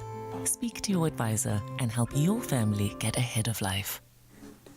So add travel insurance to that list of must-haves, because after hearing about Nondomiso's adventures, we're planning our next trip. Allow us to whisk you away to some other place. Yes. Soy goodness from nature. Source of plant protein. Naturally cholesterol-free, lactose-free. Made with love by Clover. Inspired by her recent travels across Europe, content creator Nondomiso shares the aha moments in Hungary as she dishes out a recipe so good that inspired her during her adventures, a mouth-watering chicken paprikash. Yes. So, we are in Hungary today. We okay, are so now. we've been to Germany. I was in Germany earlier, but now we whisked off to Hungary. And also, coincidentally, Hungry. Yes, right? I am me, hungry. So let's go there with you. Paprikash, origins of the dish. Hungarian traditional Hungarian. dish. It gets its name from the ample use of paprika. You know what? I actually heard something about Hungary. Yeah? Actually having, paprika as one of the key spices of like 500 years, even though a lot of those were imported from Turkey in the beginning. But then Hungary decided, you know what, we have paprika here, we're going to do our own thing. So while a lot of other cuisines across the globe have paprika front and center, turns out that Hungary have got something fantastic, which is beautiful. So what are you up to right there? Okay, so we're gonna saute some onions and some pepper. And of course, I should have actually heated this before, so it should be nice and sizzling, all right? Okay. And then we're going to add, we've got here some vegan chicken meat alternative. But of course, when in Hungary, you want to have the authentic dish, okay? Yes, you do. I do believe that there's room for authenticity. Okay, so we having the vegan alternative here, but of course, if you're at home and you want to have chicken, then you can do that. Okay, so then we're going to add our spices, and you have to absolutely add the paprika, because the dish is all about the paprika. And could you do, because I know that the Spanish love smoking their paprika. Are we doing simple paprika with this one? I think we're doing sweet paprika today. Oh, yes, that's beautiful. Yes. And I love the fact that you went quite heavy-handed on the onions, because you're trying to make something stew, like goulashi in a way, to try and bring that sauciness into the dish as well, as chicken paprikash is. And you've got a variety of other spices on your bench there too. Yeah, so we're going to add some garlic as well as some salt. Okay, we're going to add some salt and then, of course, some black pepper and some chili flakes as well to get that extra smoke. So Hungary itself, you clearly paprikash inspired there. what type of meal is this? Is it a lunch meal? Is it a celebratory meal? What's the vibe? Oh, it's actually a very common dish in Hungary. Okay. I think I had it like 5 times when I was there. I had it so often. It was really good. It's mainly a dinner dish. It's really warm. It's hearty. It's sort of like a comfort food you want to enjoy after a long day of work. And as you can see, it's super, super easy to prepare. So if anybody's going to Hungary, any travel tips, like places to go where you'd say, hey, please visit that spot? And any like no-goes maybe? Because I know sometimes in certain places, don't go street food. Other places definitely go street food. What's Hungary you like? absolutely have to do street food in Hungary. The food. Hungary was one of the most vibrant places I visited. It was just it had an air about it. It was so beautiful. You definitely want to go and visit the castle. The Parliament building is absolutely gorgeous and stunning. Nice. There's a place I think it's called Batman's Fisherman, or something of that sort. Okay. I've forgotten the name, but it was stunning. I don't know if we have a picture of it. It was absolutely gorgeous. Wow. So yeah, it was a very intuitive city. Like I stayed in the city center in Pest, and you step out and you see all this beautiful architecture. At night, the buildings light up. It's all dramatic. It's epic. The Wanderlust is coming through. I want to do something now as well. And as I said, soy good. Do remember that Clover Good Hope soy milk is dairy-free, preservative-free, and a source of protein with good nutritional value. Drink it as is, or use it in baking or cooking as we're doing today. It's soy good in any sort of way. I'm going to do half a cup of this into my little bit of flour. Yes. And I'm going to eyeball it, okay? Yeah, always good to eyeball. And what are we looking for in terms of consistency over here, Chef? This is a very forgiving dish. You do want to add maybe a little bit more milk. And then I've added some of our tomatoes that were already diced. And typically the chicken paprikash that I had when I was having it in Hungary would be very loose, so it wouldn't be thick in consistency. So the final dish is not necessarily thick in consistency. It's actually quite, it's more like a soup with some chicken, yeah? Okay, I got you. That's beautiful. I'm going to add just a bit more because I love this stuff, so it does deserve just a touch more. It's really good, hey? It's so creamy and as well. You know what? I love it when you can taste something that's really good for you. When you think about the source of protein that soy milk is, and it's really great. So what's the application for this, Chef? So we're going to add this in here. I see you're diligently stirring. I have to. I want to make a good impression on you. Yeah. Before you whisk me away to Hungary. You are definitely impressing me with your whisking skills there. Yeah, I just want to make sure. Yes. And also I want to make sure that the flour is all incorporated too. Yes, that's important. So you don't get those clots, hey? Yeah. Yeah. I love that whisk. Gorgeous. Great. It's gorgeous. Oh, look at that. Look how beautiful. Did I do it well? You did. Thank you. You absolutely Thank did. you. Chicken paprikash. Yes. And this is just a taste of Hungary. I think that if you want to go there, the best way to go and travel is travel in your kitchen. I think it's so amazing that you can go here, think about Hungary, think about Nondomisa's travels, and try and make this. And if you missed out on any of the steps, guess what we have? We've got expressoshow.com with all of the methodology and ingredients you're going to need, plus a recap.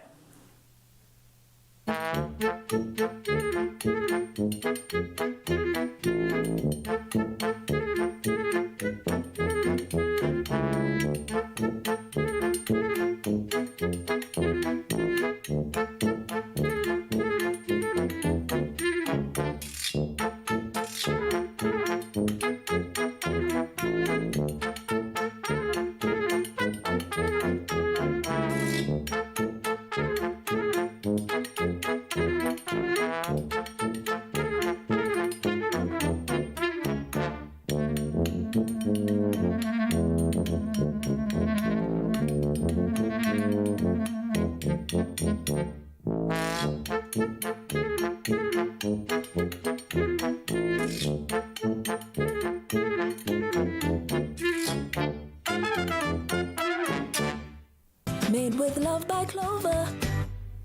Only you can make my day.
Take lashes higher. New Revlon Eyes Wide Open Mascara. The curved brush volumizes and lifts lashes vertically for a wide-eyed lash look. Hemp seed oil conditions for healthy-looking lashes. Go higher. New Revlon Eyes Wide Open Mascara. It's my feel-good breakfast show. Welcome back to it. It is your feel-good breakfast show. What a feel-good morning it has been. Jesse McGregor is here and still here, back on our stage, performing one last song. It's called Stronger. It's the song that's caught all of our attention, the song we've been waiting to have you perform for us. But there is such a beautiful, deep and strong meaning behind it. Jesse, where did you get the motivation and the inspiration to write this particular song?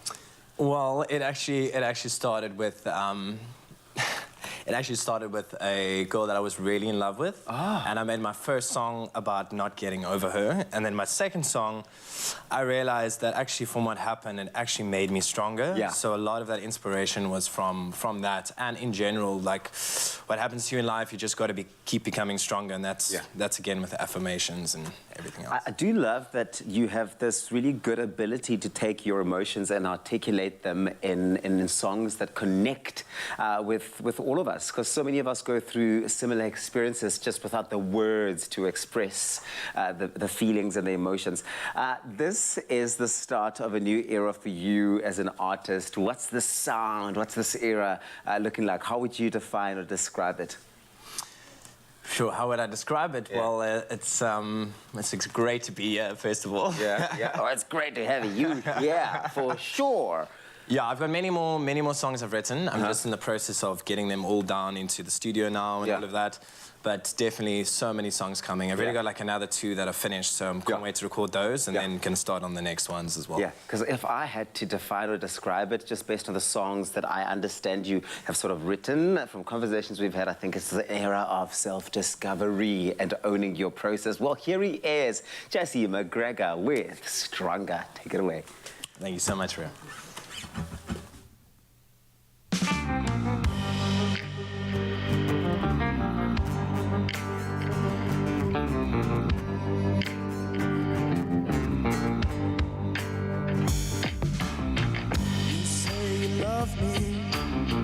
You say you care.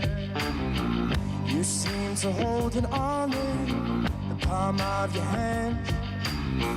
Even for moments misunderstood, it seems to me you had all it took. I need to know and how it seems to go. Raging in my soul, just what I hold. And every day I hear you say, longer, stronger we stay. And hey, we're here to say, no longer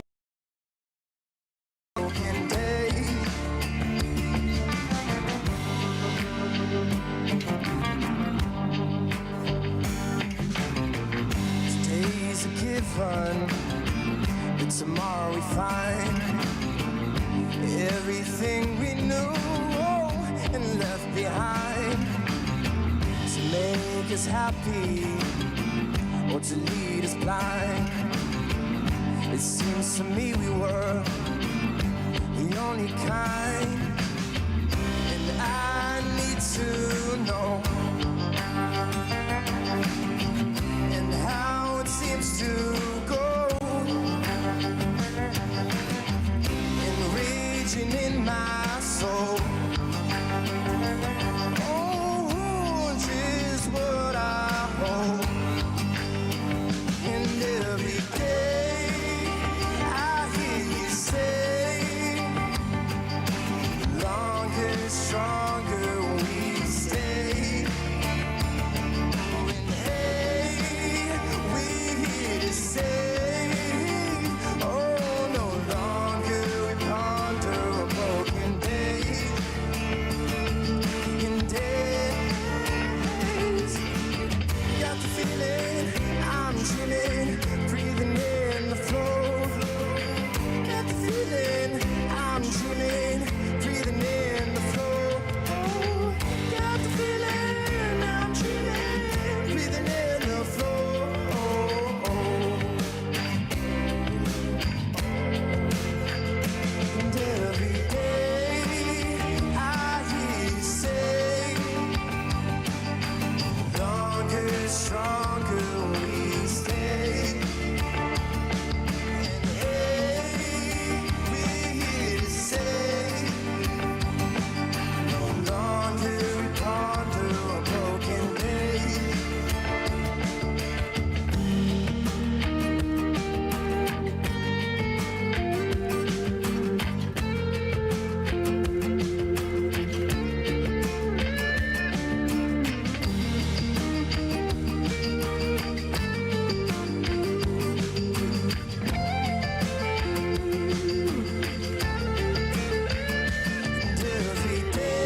Timing! Ladies, here's to 31 days of rewarding ourselves for the awesome job we do every day of the year. Made with love by Clover.